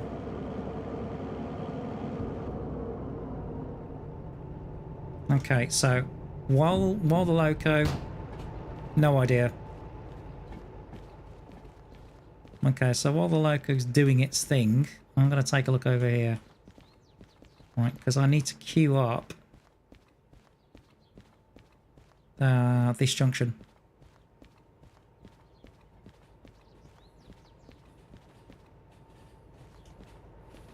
Oh, it's already done. Okay, that's cool.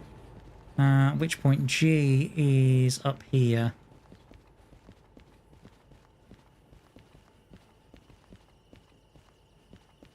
Yeah, it is. So G's this way.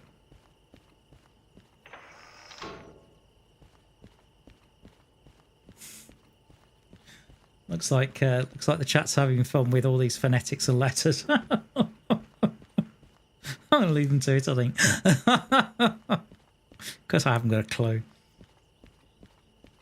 It's not my field of expertise.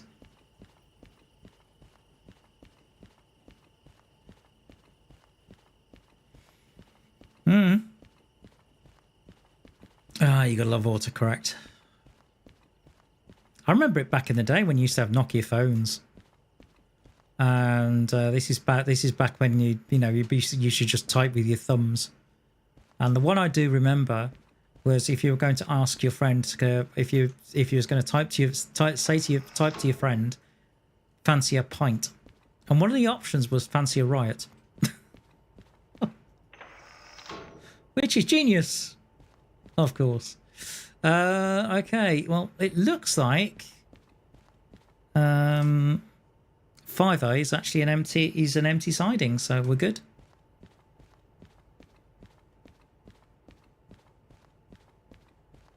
Well, the loca's just catching me up now. How about that?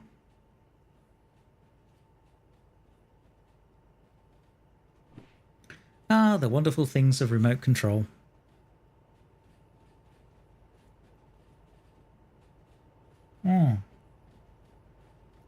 I swear, though, I set the lights correctly.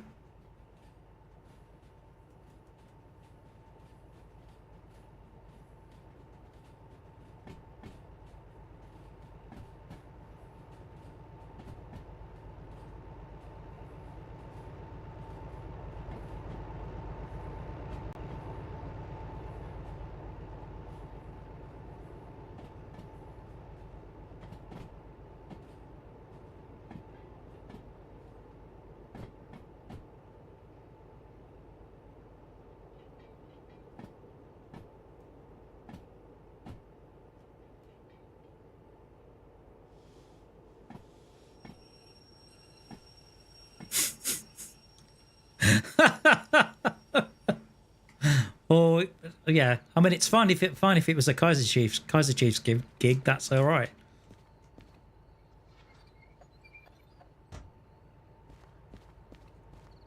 Although in my version, it would be it wouldn't be I predict a riot. It would be I predict a diet, because Lord knows I need to lose weight.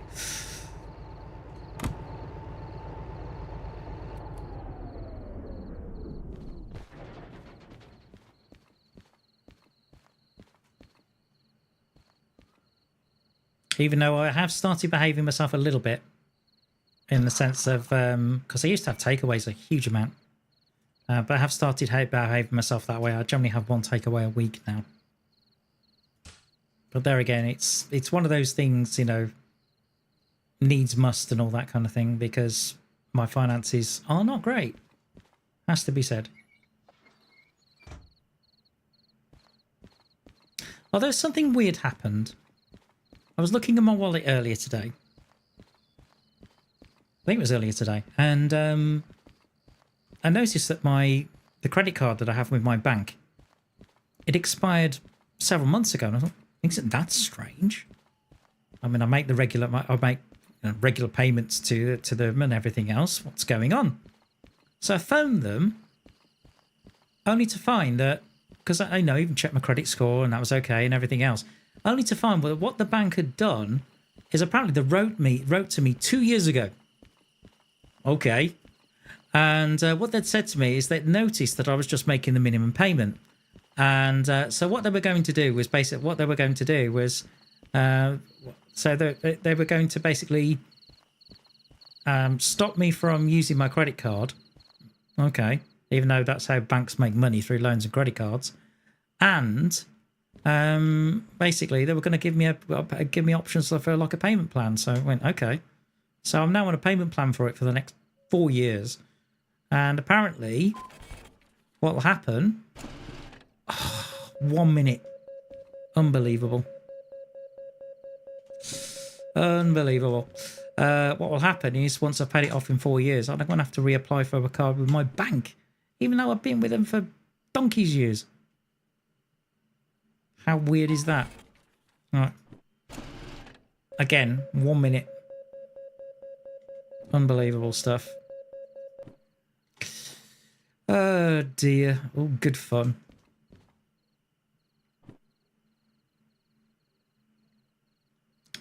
Okay. Wow. This is one of the nice things about coming to Harbour. There are so many jobs you can do. Okay, so let's sort the jobs out on the table. Hello, D. Good to see you. Great to see you. I'm sure everyone will give you a good welcome in the chat.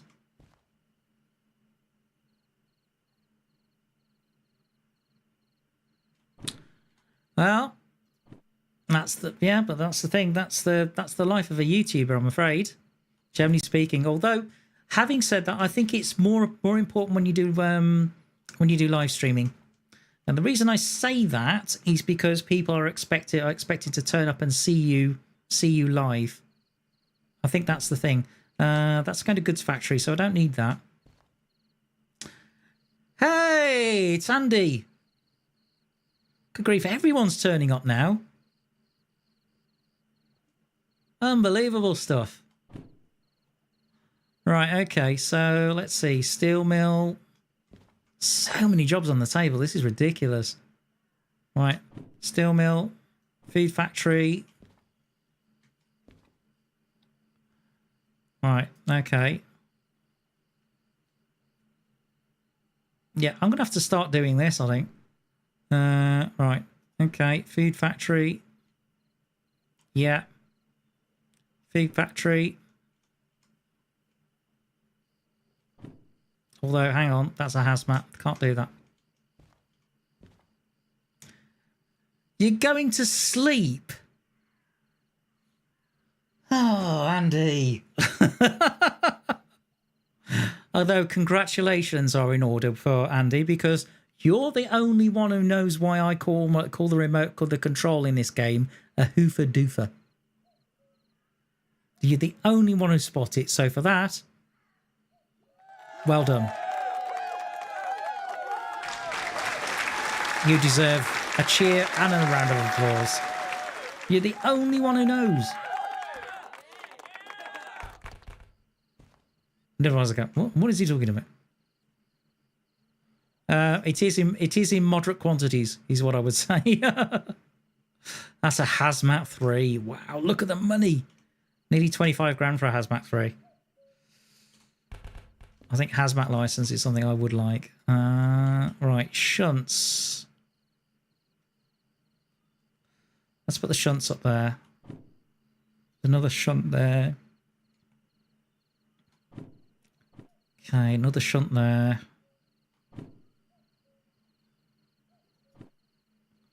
Okay, right, destinations. Okay, steel mill. That'd be back to girlfriend. Yeah, well, you figured it out. Nicely done. Okay, admittedly, you did it through the power of the internet, but even so.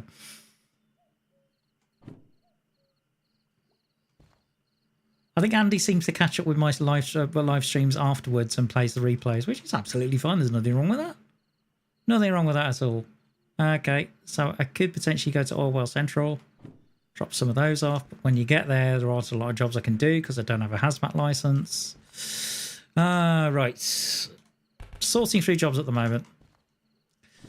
That's a shunt. I do have a button, yes. Because what I've got on my tablet is I've got Stream Deck. So I've got the software which is for Stream Deck. So yeah, I can easily trigger that. That's no problem. It's the same with changing scenes there quite easily within OBS as well. No, it's Stream Deck on my Galaxy tablet. I could potentially have a dedicated Stream Deck to do it. City Southwest. So I'm having a look. Nope. Okay, let's have a look. It's one of the better jobs though when it comes to halls. How many sounds can you make with that? Theoretically, as many as I like. It's just a case of me selecting them. Because it does have a page function.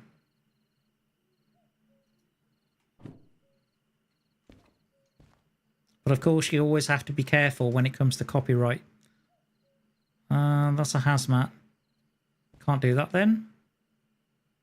Yeah, deliver gasoline, petrol and diesel. No, can't do that yet. Let's have a look. That's another shunt.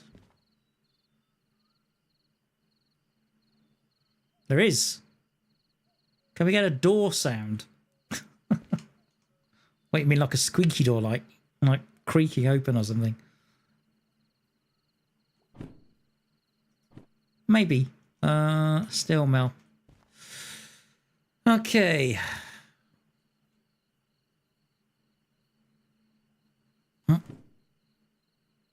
Let's have a look. Hang on. No, that's not right. No, steel mill's over here. Okay, let's see. Right.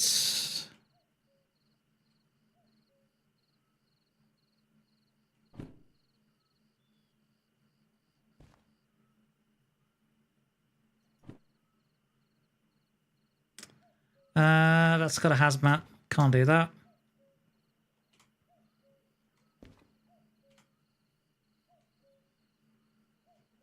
So that can go.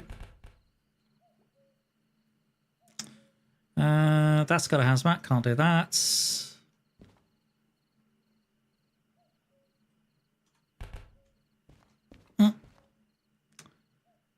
Machine factory. Okay. That's a logistical.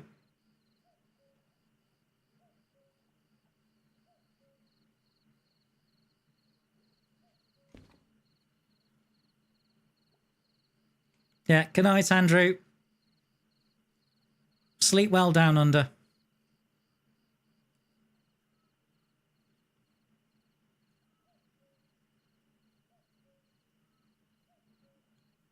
So for a while we had Alberta and Australia in the same chat.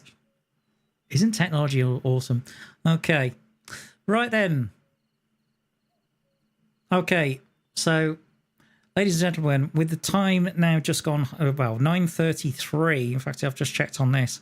Yeah, 9:33. I think it is time for me to take a little bit of a break and have a bit of a breather, stretch my legs a little bit. But in the meantime, I'm going to leave you a poll. Same poll. So here we go. So right, so there's various jobs here, as you can see. There's a lot. So we've got various halls over here, and I've got various shunts over there.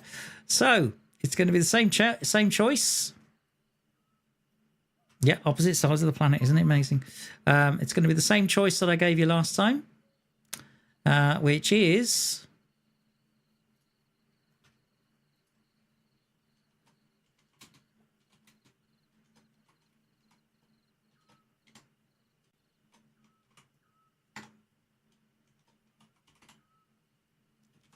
I'm going to leave this poll open for a lot longer because obviously this is going to be running for a while.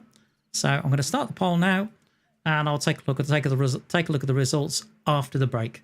But whatever you do in the meantime, don't go away.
Okay, and we are back.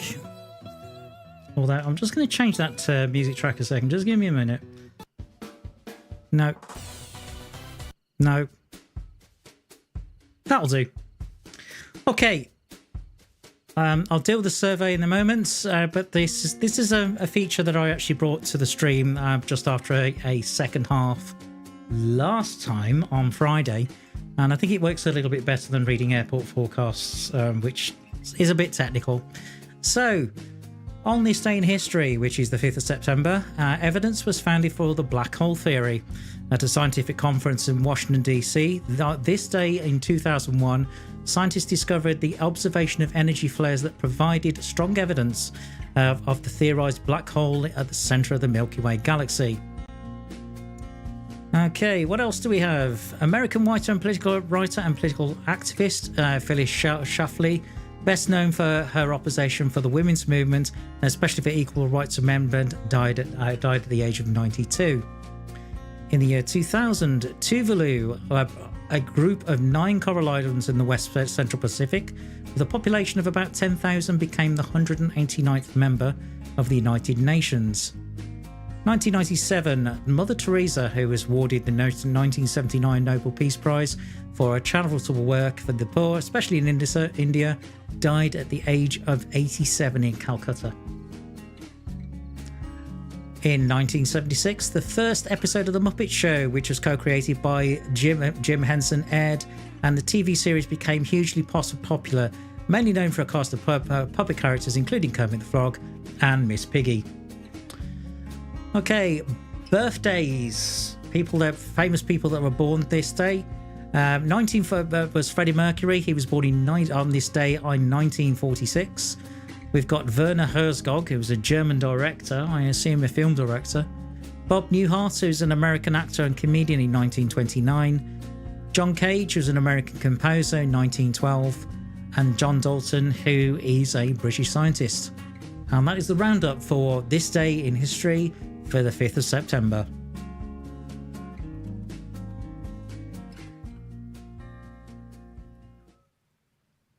Okay, so let's get back in game and let's get on with it, shall we? Oh, that was a nice way of doing it. I can see the results are 50-50, which means I have the casting vote. We will do a haul, but I'm going to see what my money is when it comes to it. So I'm going to end that poll, thank you. I'm going to see what my money is. What was it? There we go. 4 votes again. Let me get back into the game and try and get control of it. Oh, come on. There we are. Okay, so the first thing I want to do is I want to clear fees. Not bad. Not bad at all. Yeah. Money, money, money, money. Money.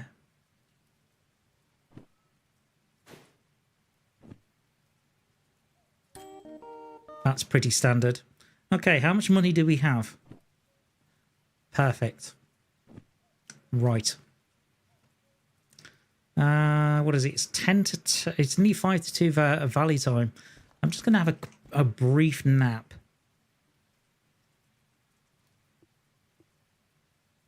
Okay, so let's go for 5 in the morning, practically.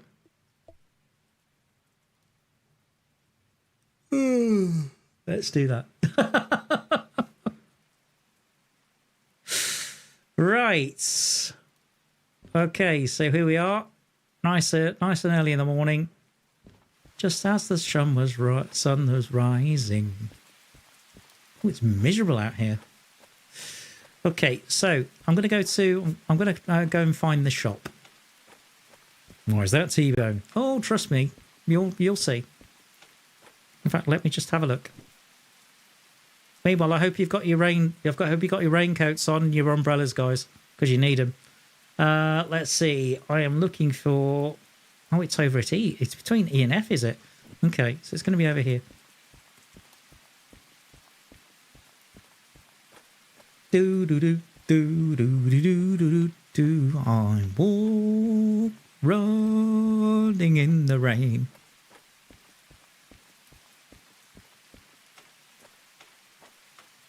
Something about magic penny doubles. I have no idea what you're talking about, Cooper.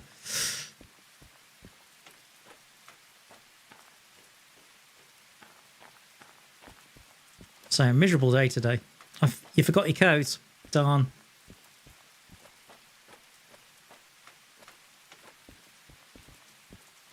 Yeah, definitely the kind of weather for ducks, this.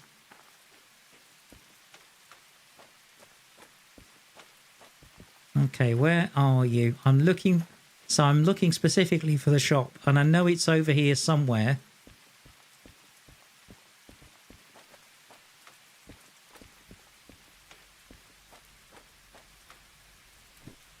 I bet my torch is practically dead by now. Yeah, almost. That's okay. I've got a backup. Lantern, please. Oh, yeah.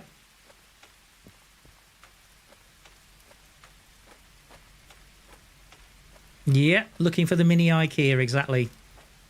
That's what the shop looks like.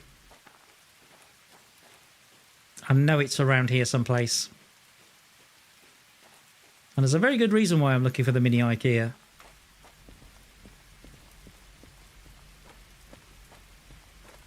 Because I want to buy something from the IKEA. And it's something that was recently added to the game as well. Where are you?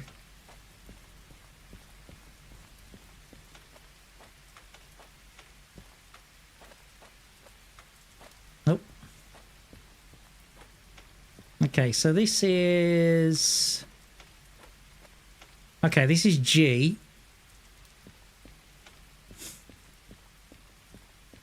Well, this is G, so that would be... Okay, just jump through this fence. Apparently it's between E and F. Okay. Abracadabra. Oh, there it is. Got it. I've spotted it. Okay. So, get your Indiana Jones hats on, guys, because we're going on an adventure before we're going on a haul. And we're going... Right, I am going to buy Steve's garage key. Huh? Yeah, Steve's garage key. 20,000 for a garage key. Are you sure? Yeah. Okay.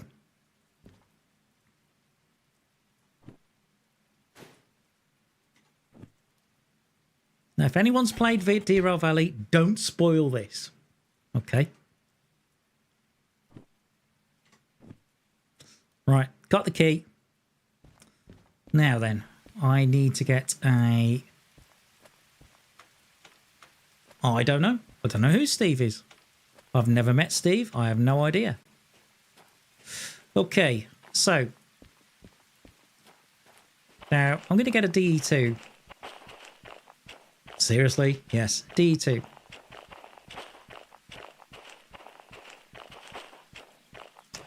Or at least try and find one.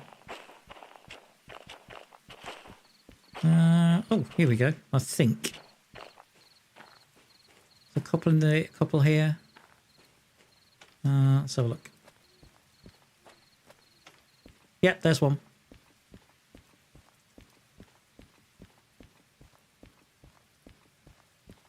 Right, let's grab this DE2. It's time to play mystery. Not quite Scooby-Doo. So, it's not one of these where I would have got away with it if it wasn't for those meddling kids and that dumb dog.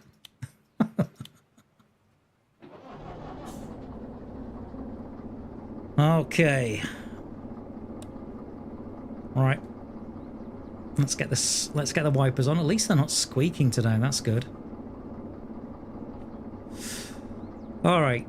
Yep, facing the right way, which is good.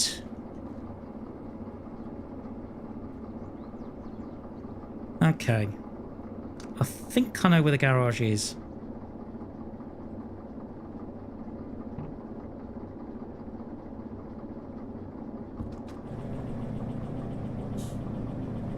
Why do links break chat? That's a very good question, Kuba. I have no idea.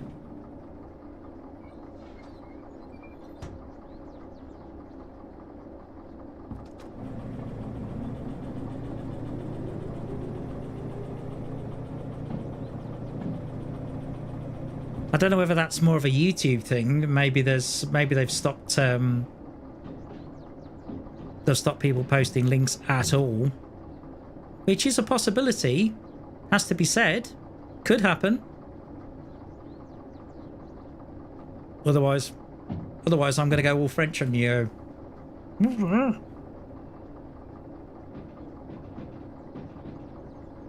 Okay, so I don't mind going through G.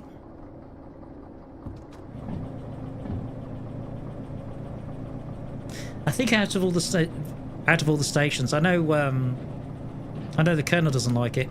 I quite like Harbour and Town, mainly because it's a little bit more complex and there's generally loads to do here. If you want to do a ton of shunting jobs, this is the place to do it. Oh yeah, independent. Ooh. Okay, let's see now. I'm trying to stop, but because it's raining, it's a little bit more difficult because of the adherence. You heard the wheel slide.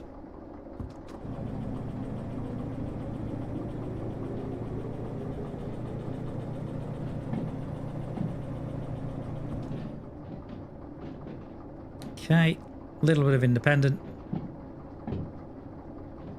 Absolutely. Well, that's like anything in life, isn't it? Like if you move to a new town or city, or even when you go on holiday. Oh, don't want to do that.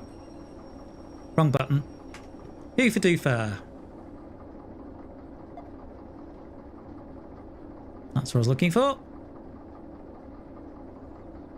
I'm almost at 1,000 views. What are you talking about? No. No. Hardly. Are you talking about during the lifetime of the channel, or what time period?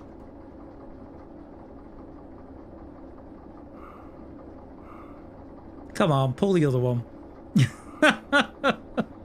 I find that really hard to believe. If that's a way of motivating me. 10k? Really? I find that, yeah, definitely. Oh, during the lifetime of the channel, yes. Yes. Ever since the channel started back in, 9 years ago, that's right. Yes, I have received 10,000 views in the lifetime of the channel. But the thing is what counts to YouTube is basically what happens over, I think it's over a rolling 12-month period. I know they've dropped the requirements for you to be monetized on the channel. 9894. Yeah, not too far off at all. I know they've reduced the requirements for it to be monetized on a channel, but even so.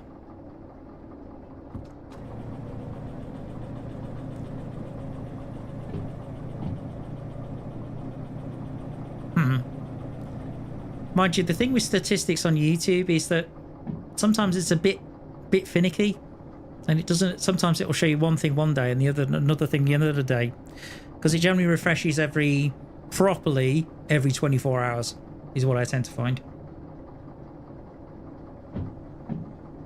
Okay, so sunrise happening in the morning. I wonder if that song's banned in certain countries. Who knows? Right, okay. 50.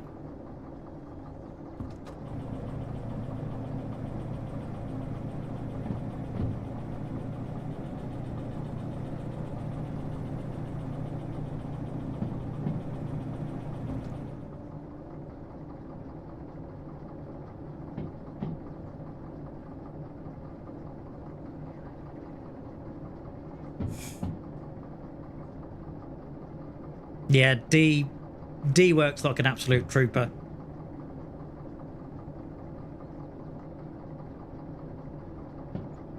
Which is probably why, part of the reason why he's getting the numbers that I'm not, the numbers he has.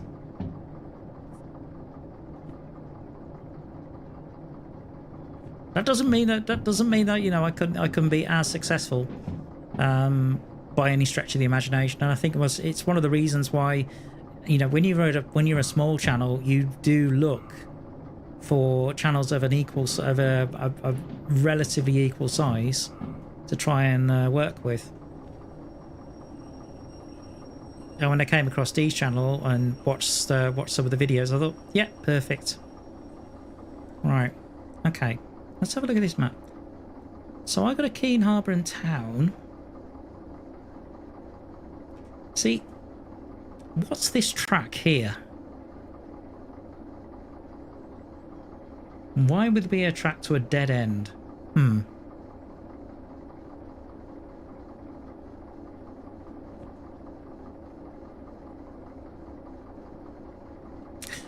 That may be so, Cuba, but there's as the old saying goes, a journey of 1,000 miles starts with the first step. So I wouldn't let that bother you too much.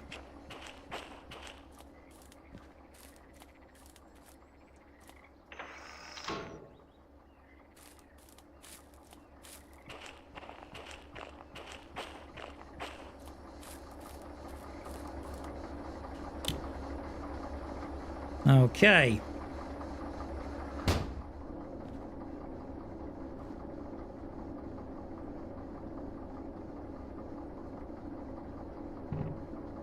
Into reverse. Brakes off, and here we go.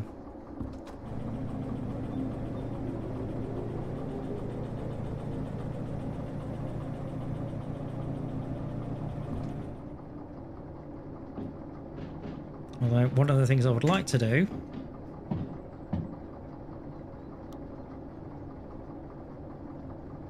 is give the screen a clean, because good grief is it dirty.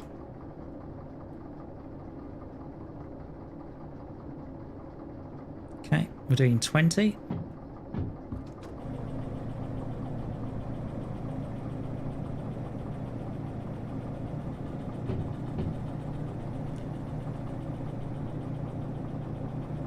Well, I've got the garage key, Rod. I don't know what you're talking about.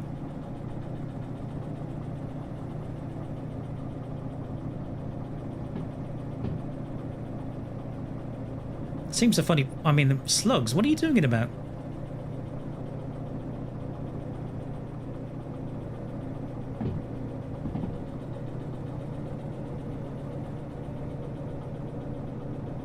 Good grief, this is steep. Feels like I'm going up a vertical piece of track. What the heck's going on here?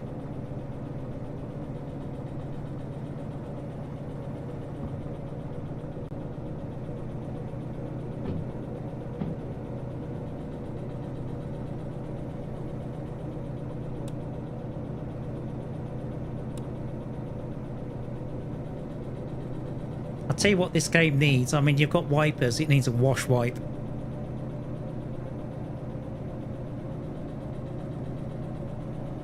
That would be very, very useful. I mean, look at the state of that back screen now. 20.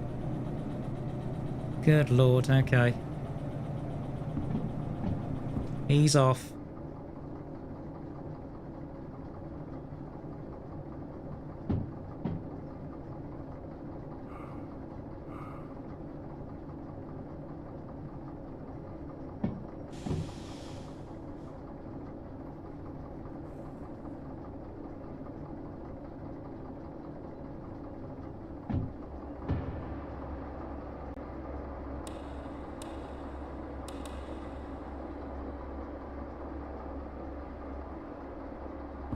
Wow, it's so steep, it's ridiculous. Yep, I think I've got a bit of wheel slip there as well.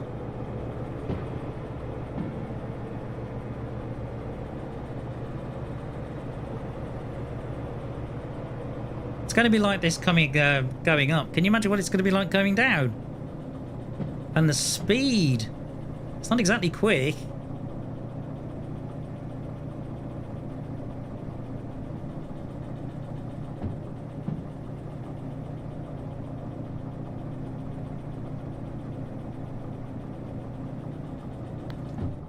Ten.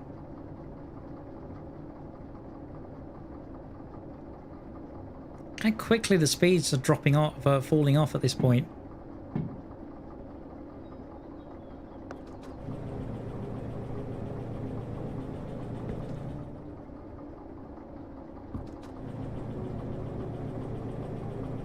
And how close I'm having to monitor it. In fact, yeah, let's use the remote.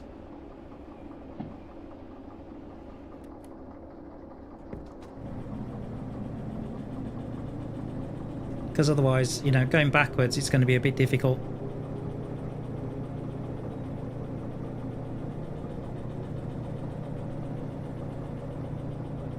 Oh yeah, absolutely it was. I couldn't believe it, you know, because I just put my summer duvet into the last week.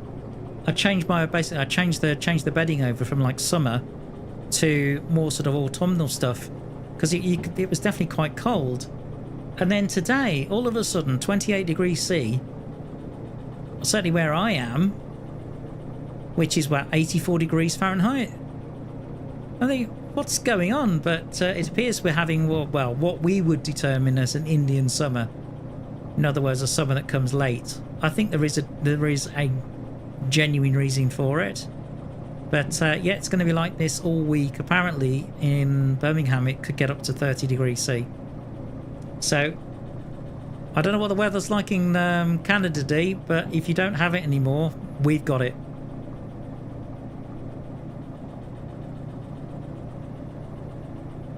Ah, well, typical British weather.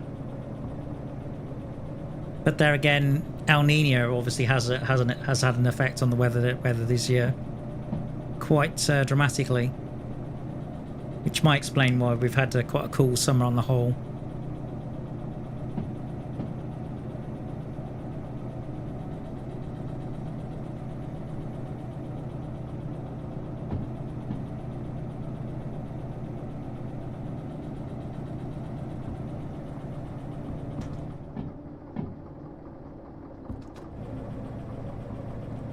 Does seem genuinely steep coming up here. Feels like quite a trek.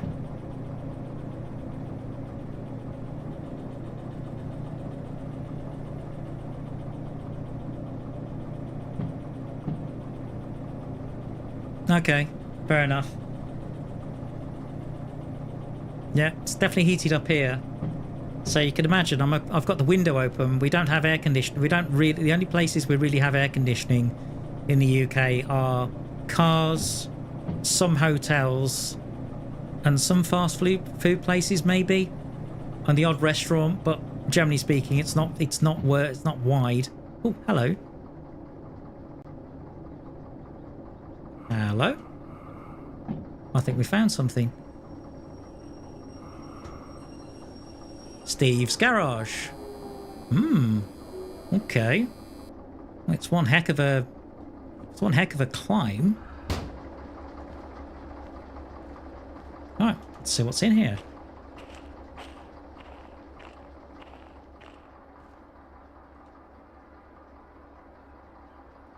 Okay, well the keys have got a clue. Because it's got a little sort of toy train on it. Maybe it's a loco. Don't know. Let's take a look. Ooh, okay. Well, not exactly a loco.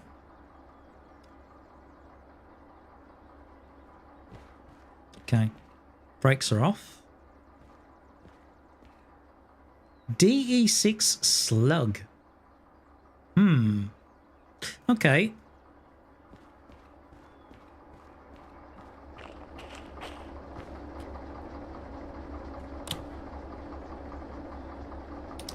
Right. So there might be some of you in chat that are wondering, what on earth is a slug?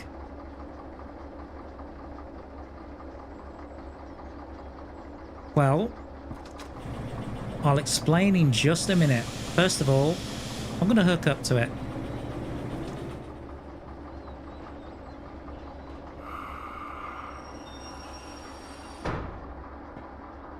That's assumed that I can.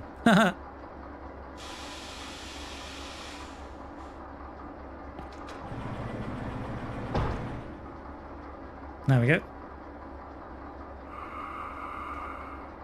Absolutely.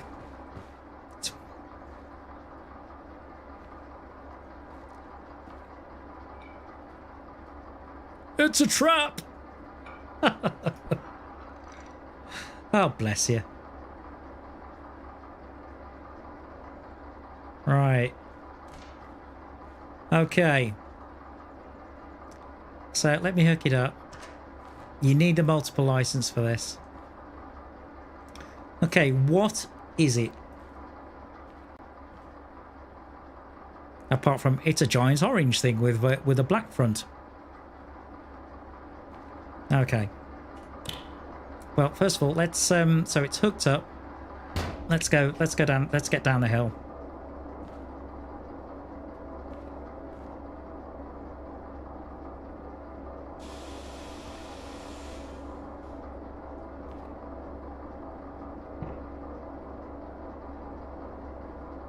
Again, this is something that is in real life. They didn't just make it up. Same with the remote control. They didn't make that up either.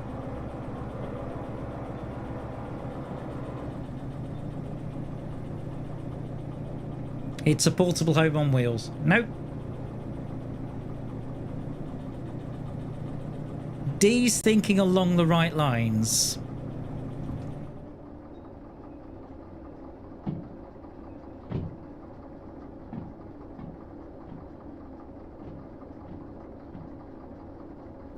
Okay, so from what I read and what I've read and from what I understand, a slug, when it's connected to a diesel electric locomotive, in essence is what it is. It's all of the electrical gubbins that you would get with a DE6. In other words, a really sort of high powered diesel electric locomotive, except there's no diesel engine. No diesel engine? No, there's no diesel engine. In fact, I need train brakes. I need more train brakes. Jeez, this is heavy.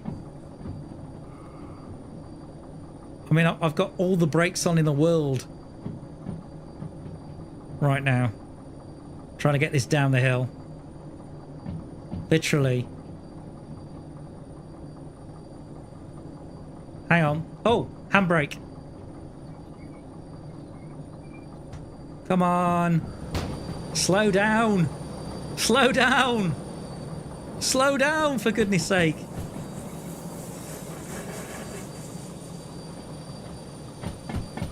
Thank you. Oh my goodness.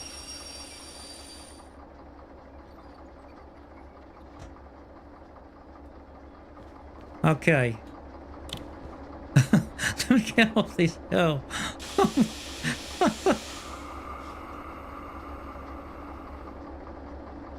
Right.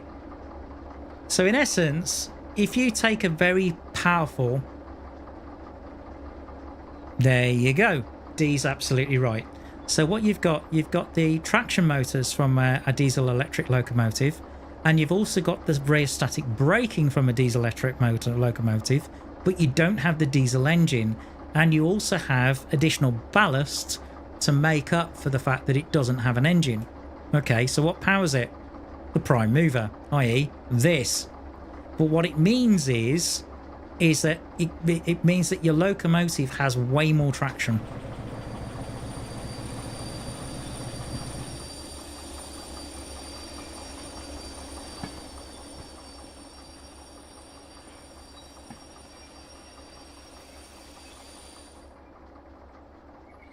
This is going to be a pain to try and get moving there.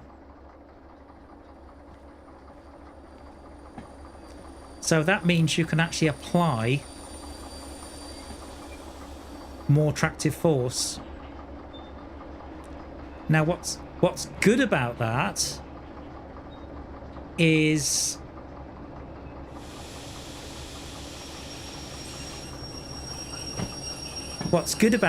it means that in situations where it means you can apply more power, because I'm sure you've had I'm sure you've seen me with a DE2 occasionally.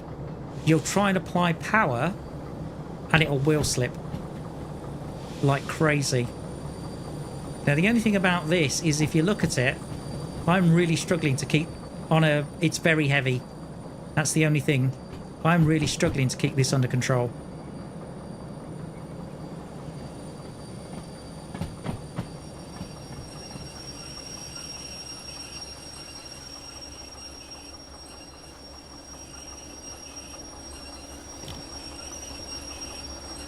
So why is it called a slug? Okay, it's called a slug because it's particularly good at providing traction at slow speeds.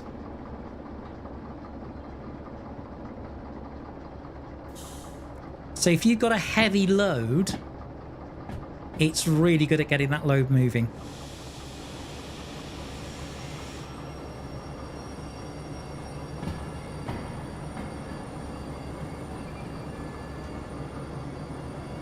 Although the handbrake on it is definitely needed, because the speeds on this are a little bit treacherous.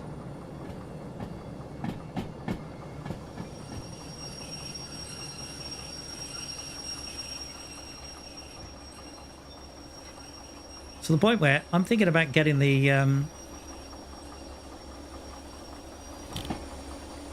no Thomas the Tank Engine, sorry.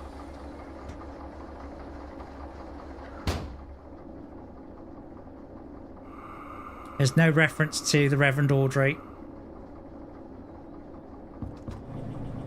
I have seen a mod for one of the steam locomotives, but it looks pretty bad. It's not done very well. Because there's an 060 tank engine. But it's not done very well.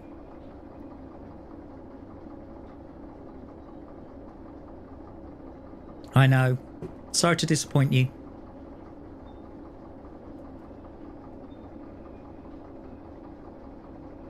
I am not going to add any throttle whatsoever.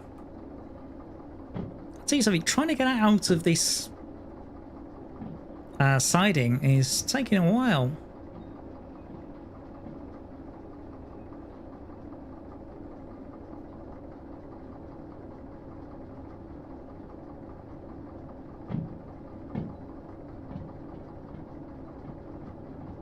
Okay, but the speed's up to 30 at least.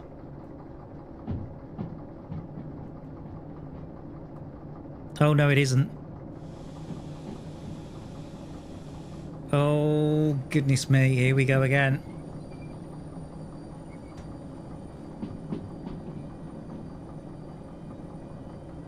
Don't derail, don't derail, don't derail. Yeah, hang on.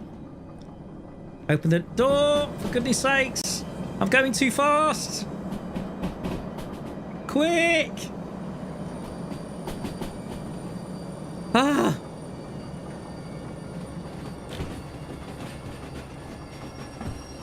The weirdest book title.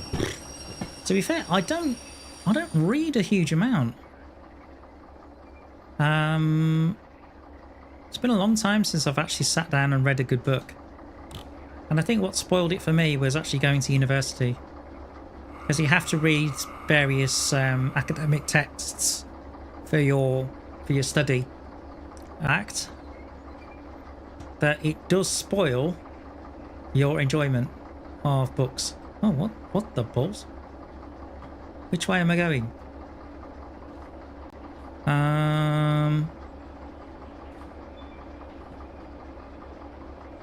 Hold on.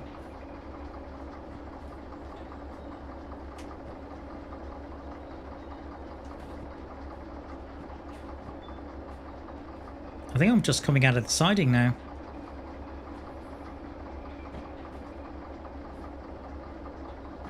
Or am I? Sorry, I'm a little confused. Yeah, that looks like a siding to me. Although, we went up forwards. Or did we go up in reverse? You know what? Oh, God.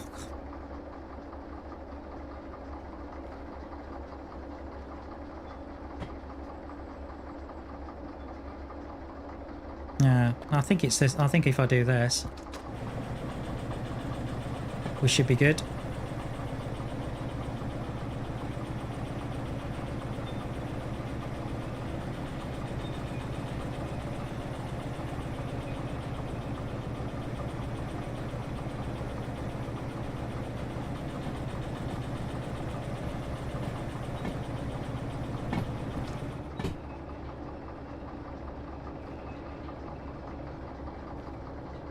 That way? No, no, no, it's not that way.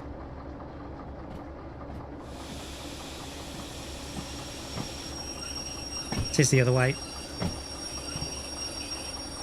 My goodness, this thing's heavy. Are you sure the brakes are on? Hold on. Ah. That would help. So I attached the brake hoses, but I didn't actually open the taps. So the train brakes weren't working. Tbone. Yeah? You're an idiot. I know. Oops. So, that was a mini disaster I could have avoided.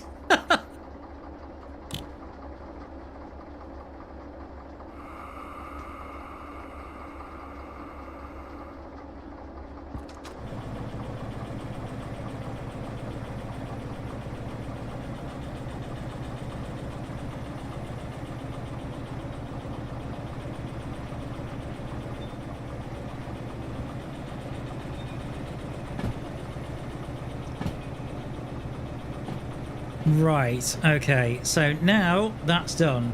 Let's get back to Harbour and Town and see what we can do with this thing.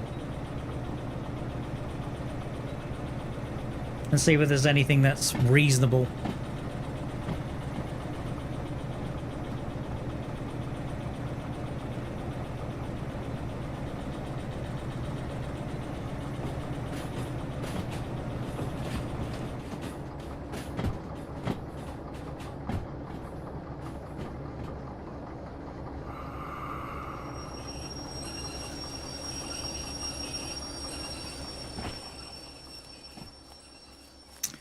Right, hoofa doofa, let's go.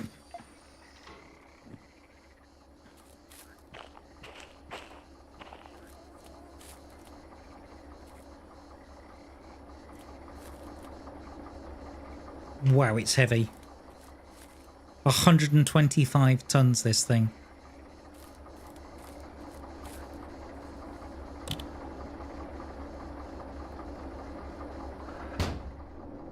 Question is, how does it perform? Because as far as from what I've read, it works only with a diesel electric locomotive.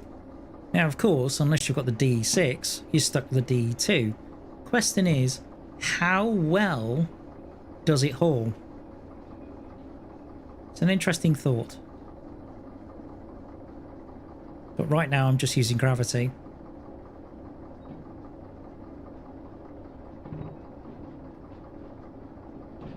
Okay, we need to get back to the station building.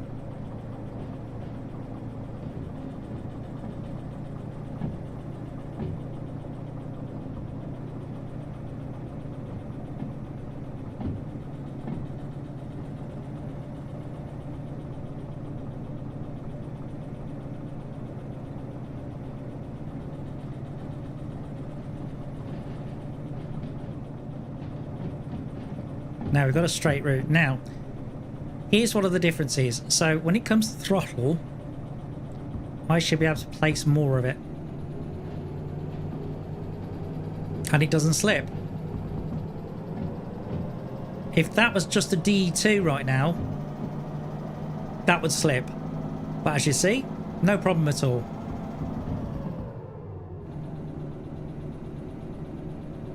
This is the thing. But there you go. I've just applied full throttle, no problem at all. And that's the difference with this thing. So it takes the engine power and then applies it to all of the electrical traction motors and increases the traction. It's very clever stuff. And with the DE6 you also get the rheostatic braking, which is why you've got fans on top of it. So it's good stuff.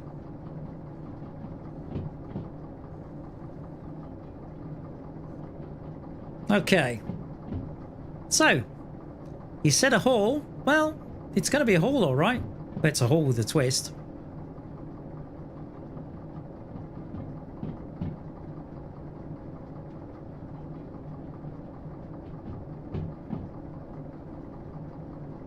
So, I want to see what this thing can actually pull. Although I might need to turn it around on the turntable depending on which way we're going.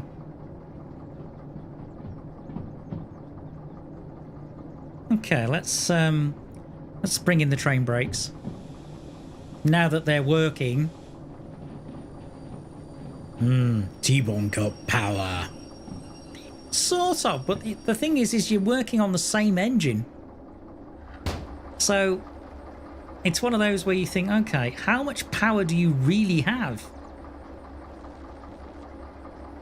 I think the main thing is you can put more power down because you've got more traction, because you're distributing it across more wheels. As well as that thing is incredibly heavy. Right, so let's go to the station office. Let's take a look. So we had all of these jobs lined up. Now, you did say no shunts. So let's take those off the table. Bye-bye. Sayonara. See you later, alligator. On the Nile, crocodile. Okay, right. So what do we got? Okay, we've got 2 jobs. Goods factory in town.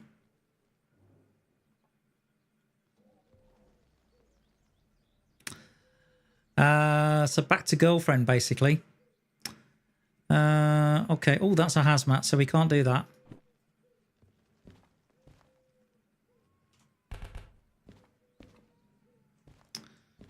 Darn it, that didn't go in the bin. Right, thank you. Right, what do we got? That's pretty light.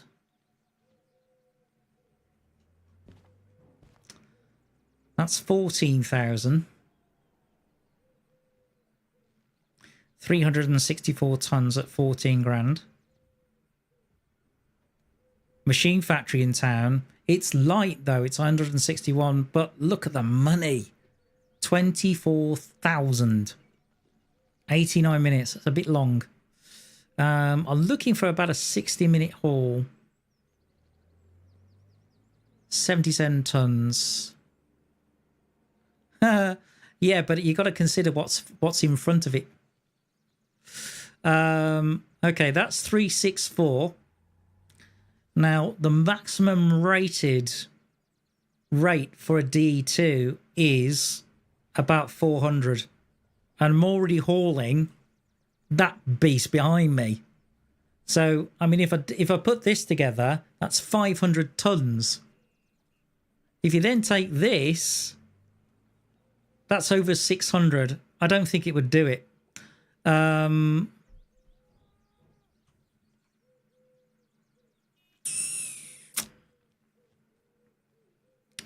Do you go for the money? You should really.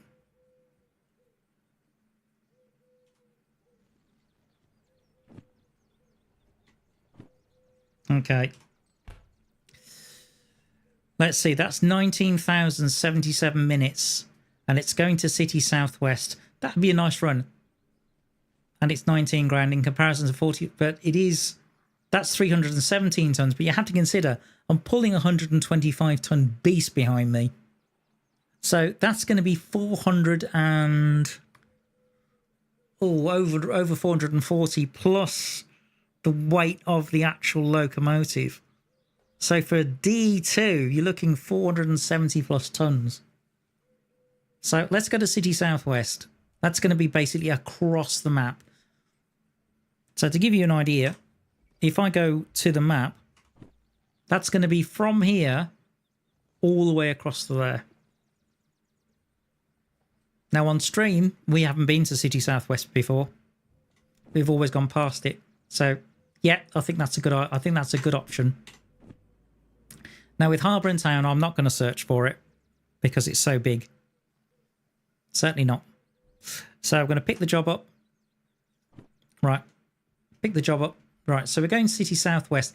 The only thing is, because we're going City Southwest, do I need to turn the loco around? Well, yes, is the simple answer.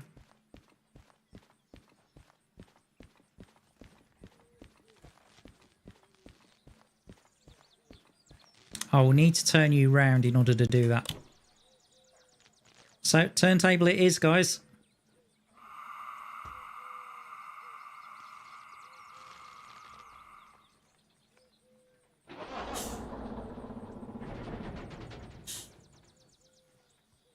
Oh, for goodness sake. Did somebody leave the batteries on? Oh, there we go. Or leave the lights on. Okay.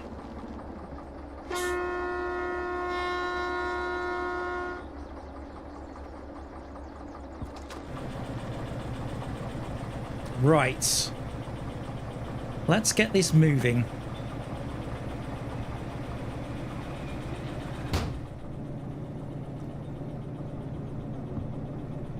But you can see I'm able to put down more throttle. Whereas if this was the D2 alone, I wouldn't be able to do this.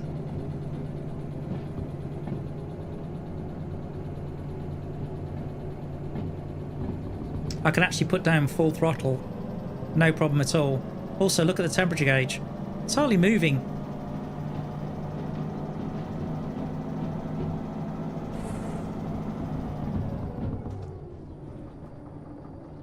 Oh! What? Hang on. What have I just done?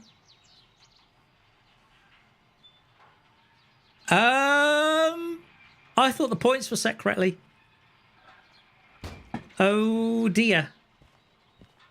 I think that was slightly wronged. Oh no. Oh God. Does anyone know a good glazier?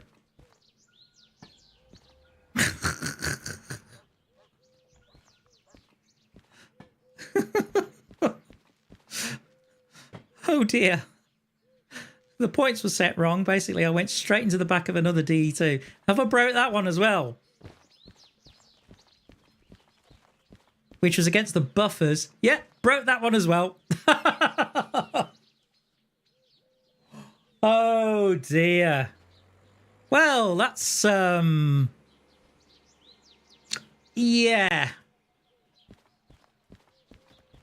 You know, I was testing out the speed of my new toy and things kind of got out of hand. Oh dear. Oh dear indeed, matey. Does it start?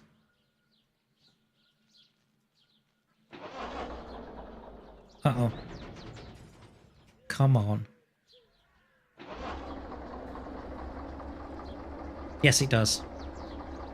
Yeah. Not so good. Well, at least I can clear the glass. Oh, that doesn't work. Yeah, it's a bit more breezy now. I mean, I don't even know whether I need to open the door. I could probably go straight out of the windscreen.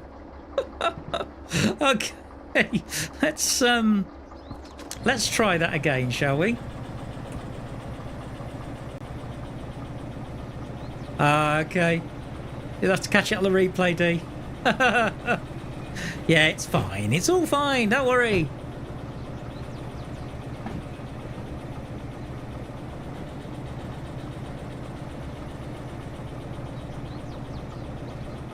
Okay. Well, the door's already open, so... All right. Now then. Or... To be fair, I think everything's open at this point. Right. Okay. Train brakes. Yeah, absolutely. It's optional extra. So, yeah, I've almost made it a convertible, Cooper. There you go. There you go. I've got a D2 convertible. I mean, I know it's got a roof on it, but you only need a tin opener. You'll be fine.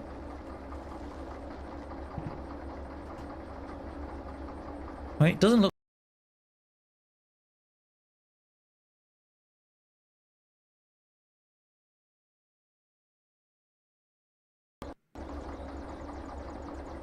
Okay, game just had a moment.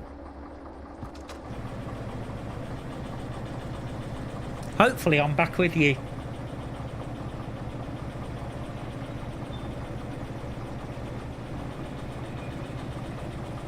Okay, so I've set the points correctly this time. Door! Yeah, what's left of it. It wasn't a mistake, it was a stylistic choice.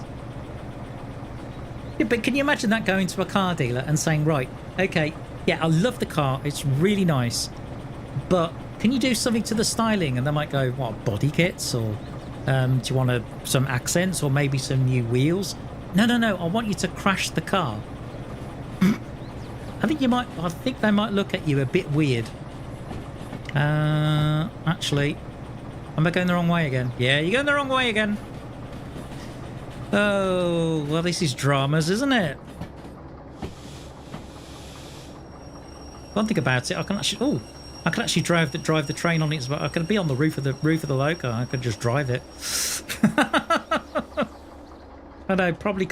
Well, I say completely unrealistic, but when I was looking into this remote control for trains, there are people that will just literally, they'll be kind of on the front steps here with one of these controls. Although one of the safety devices it does have is it senses any tilt. So that means if the operator falls over, or basically if it senses a tilt of more than 45 degrees, it will automatically apply the brakes on the train, on the loco, yeah, or on the train, no problem at all. It's fascinating stuff. The more you know. Actually, hang on. What am I doing? What do you mean, what are you doing? Well, look. Oh, for goodness sakes, stop being a spanner.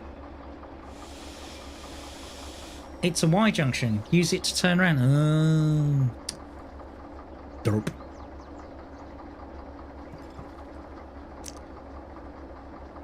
I don't know if it's the heat or the time of day, but my goodness, I swear I'm losing IQ points at the moment.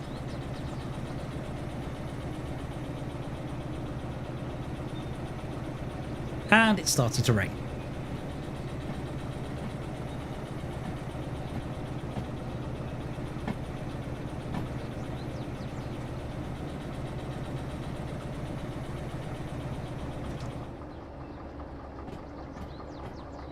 Well, this is a unique perspective.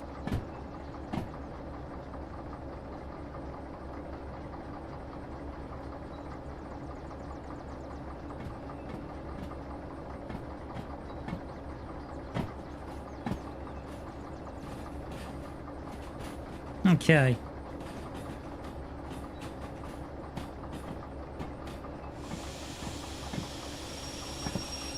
There we go.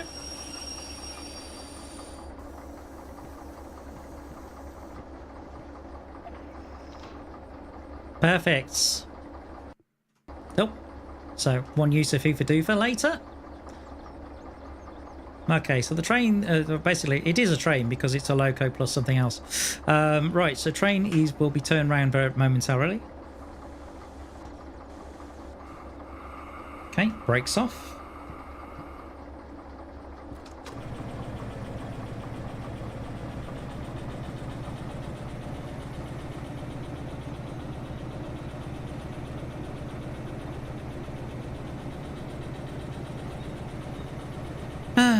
Great, I've got to fix the loco. Fortunately, I have manual servicing. Aha. So actually it might be worth going to the engine shed anyway, but at least I'm facing in the right direction.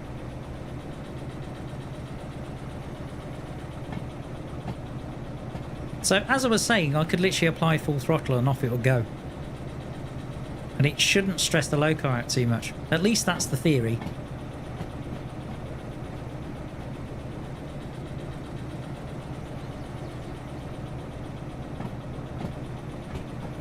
Now, from what I've read about this slug, you can actually call one at any point.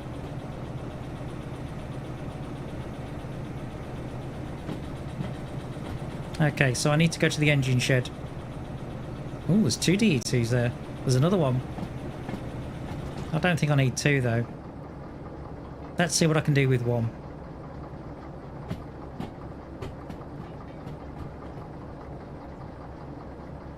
Oh, this is perfectly safe. Absolutely fine. There's nothing wrong with it at all. You know, enjoying the open air. Just using the remote control. Yeah, it's great. It's great, you know. Catching a bit of suntan. Yeah, it's perfectly reasonable. Okay, all right. Reverse. In fact, what I can do is I can go alley-oop.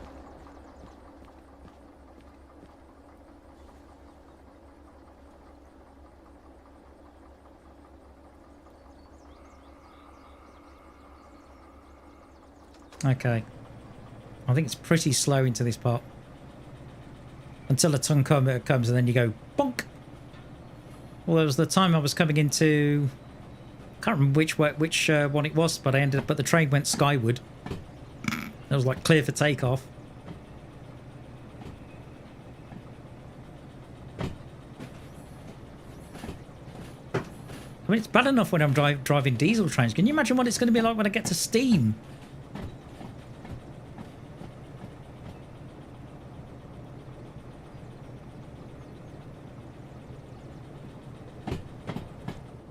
I don't know whether that would be an unmitigated disaster.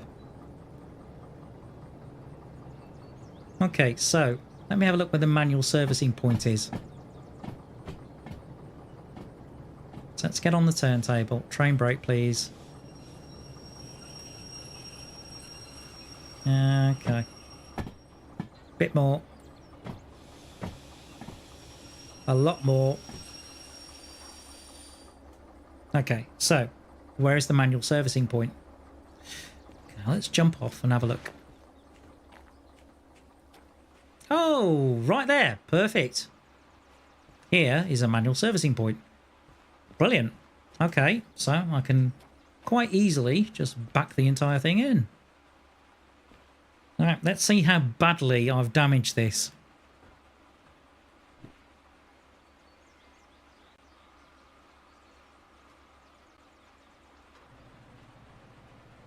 Now, if a train mechanic is anything like a car mechanic, this is the bit where they go,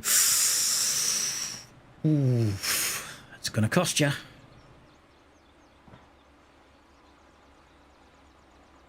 Doesn't matter what it is. I need a windscreen wiper. Oh my goodness, a windscreen wiper.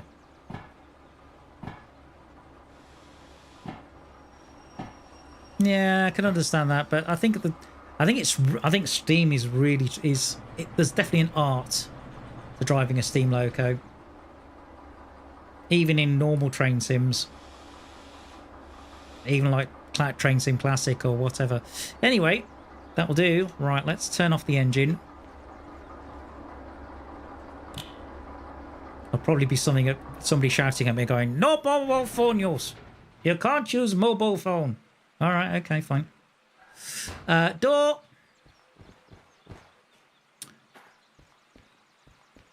That was a delayed by satellite door. Right, how bad is this? Let's see.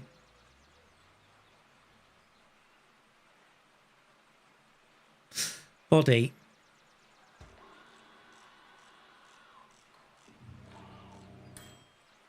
£17,000 worth of damage to the body.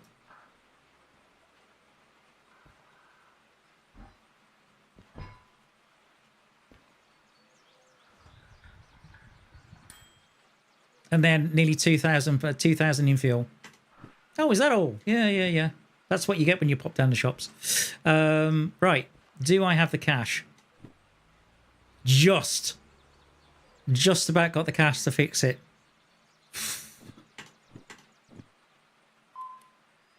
So the thing about this is manual servicing is a darn sight cheaper. So yeah, I'll take that. There you go. Job done. Okay. All right. There we go. Perfect. Oh. Right. Okay. Start up.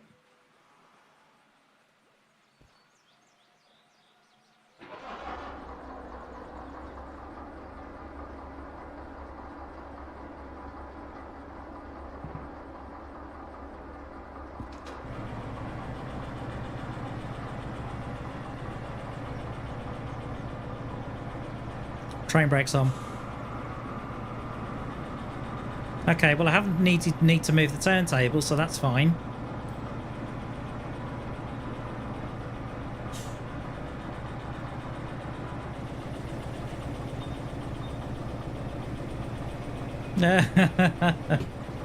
Yeah, that's true. Unless you're 8 years old and you fall over and skin just graze your knee, at which point you cry like Billy-O because it's really hurting. And then I don't know whether I had this in Canada, but I remember going to the school nurse, and she'd basically wipe the wounded area with an antiseptic called TCP. Oh my goodness, did it sting! It made you think, you know what, I'll just suffer with the injury, it's fine.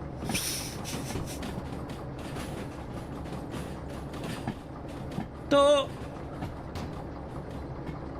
Okay, let's see now. I think I can bring the train to a halt.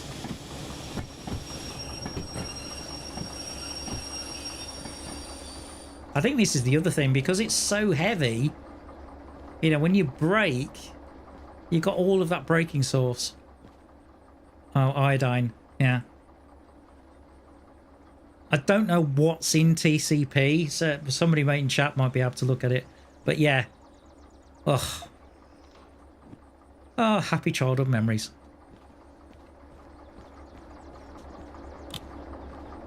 Okay, so back we go.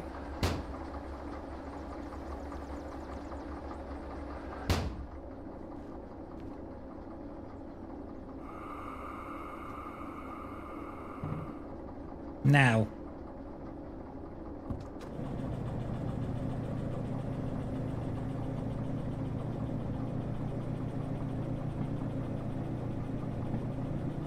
We need to figure out where this job is.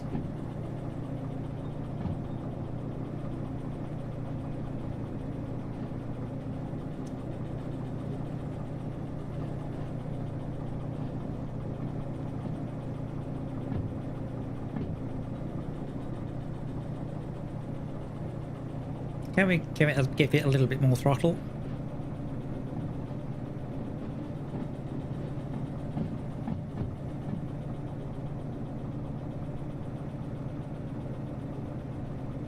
That'll do.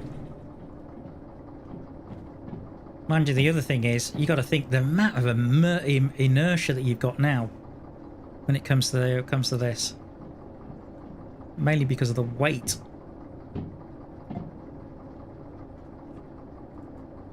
This is a heavy piece of kit by any stretch of the imagination. Okay, so we need to go back to the station. I'm not walking though. Why do we do that? Oh, you know, I've got a train. What's the point? Goodness me. And speaking of which, lights front, lights rear.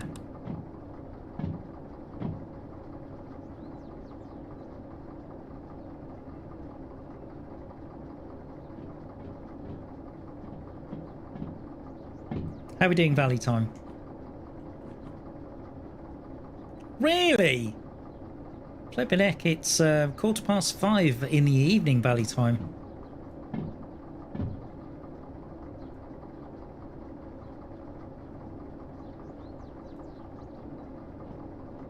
So, possibly a night haul after all that. But look what we got ourselves.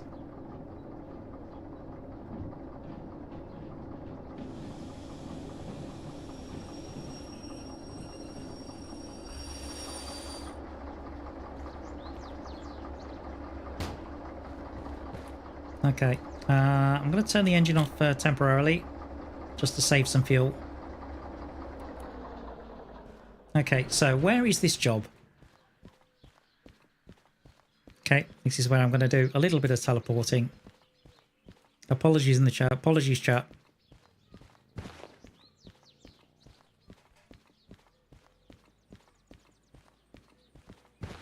Particularly when you get to a fence. Right, okay. Let's see whether it'll allow me to take this job because I've done a manual service. Yes, it will. Okay, where is it? E40.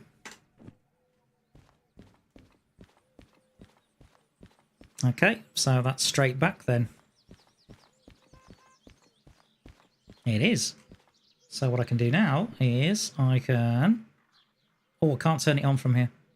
Or can I? No, that's the power for the thingy. Oh, right. Okay.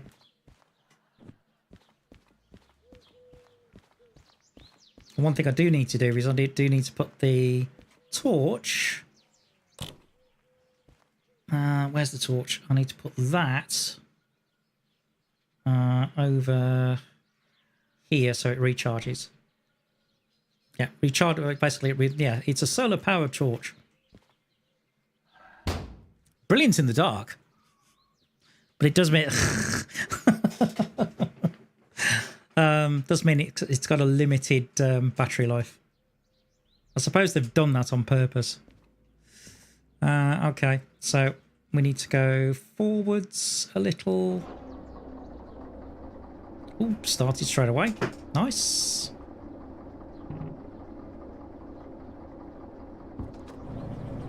Clearly, whatever I did in that manual service had a lot of benefits. Oh!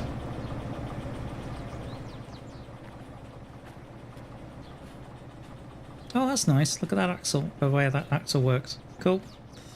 Right. Okay. Now. Oh. Yeah, we need you. Okay. Now then. Manually switch. Okay. So into reverse.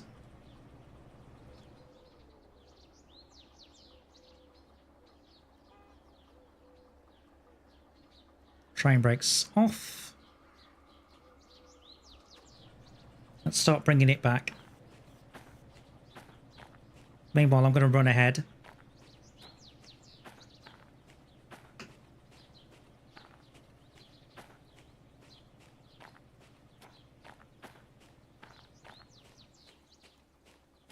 Okay. What am I looking for? E40. E4 outbound. Okay. Let's see. 4. Here it is. So it's there. Okay. So it'll be this one. That one's correct. And this one's wrong. Done.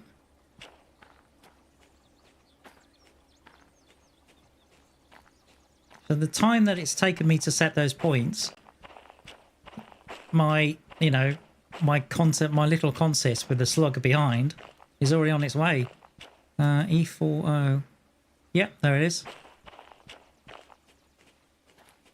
Because Because I think we've got like a mixed consist here as well.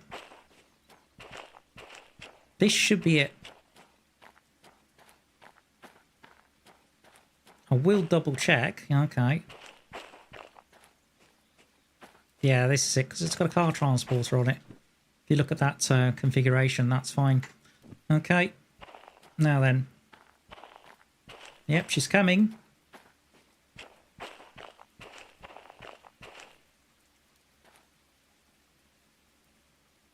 Okay, let's have a look. Yeah, a little bit quicker would be good.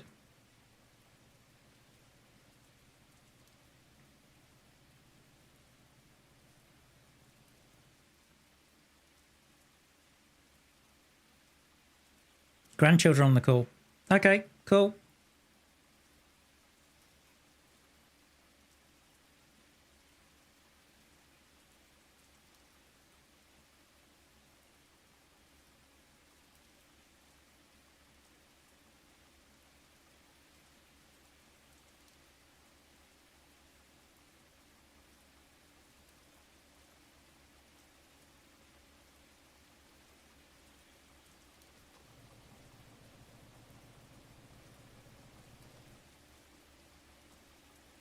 Okay, coming in nicely.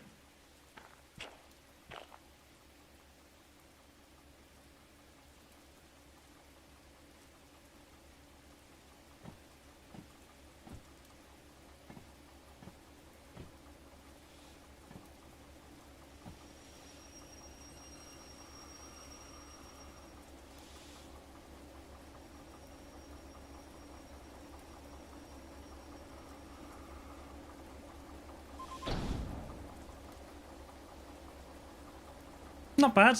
Not bad at all. Okay. I could hook it up with the control, but I want to do it manually. Okay, so hit me with your swizzle stick. There's the brake pipe. Brakes on. There we go. All right. Also, handbrake.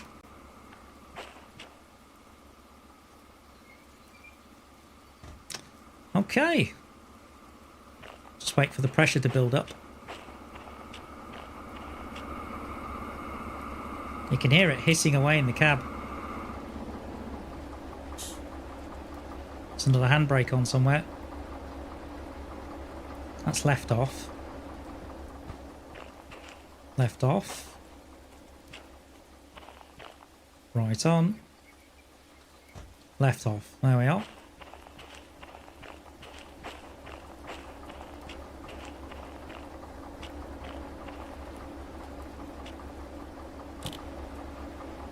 And it's raining.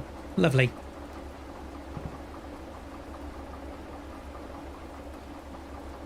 Now, has it changed the direction of the lights?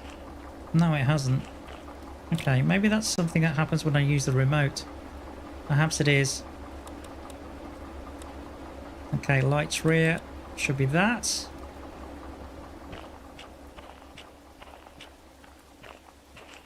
Yep.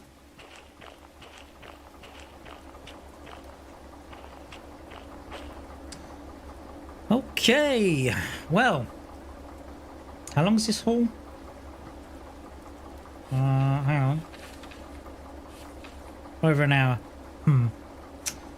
Well, in that case, ladies and gentlemen, with the time approaching 11:03, I hate to do this, but I'm gonna have to call it.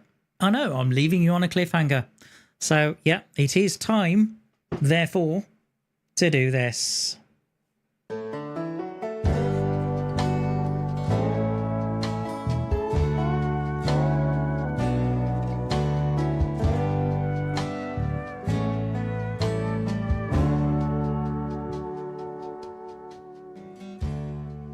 So that was interesting. Nice little bit of discovery at the end and finding this slug. I wonder what it's going to do when it comes to hauling. Well, for those who are wondering, you'll have to tune in next week. I'd like to thank everyone that's joined us this evening. I'd like to thank Rod, let's say Rod, Wolfgang, Team Wee, Cuba, of course, and also Tia for popping in the chat, and anyone else that visited as well. So it's been a wonderful stream. I hope you've had a great time, because it's a pleasure doing these for you. But so next time we will be testing out this slug combination and see what happens when it comes to the job. There won't be a satisfactory stream this week due to the fact that I'm preparing for a wedding. So the next time I will see you will be Derail Valley next week, 7:30, where we're going to put this slug to its paces. Let's hope it's not as sluggish as you might think. But until then, take care and enjoy your gaming. And God bless you all. This is Tbone logging off.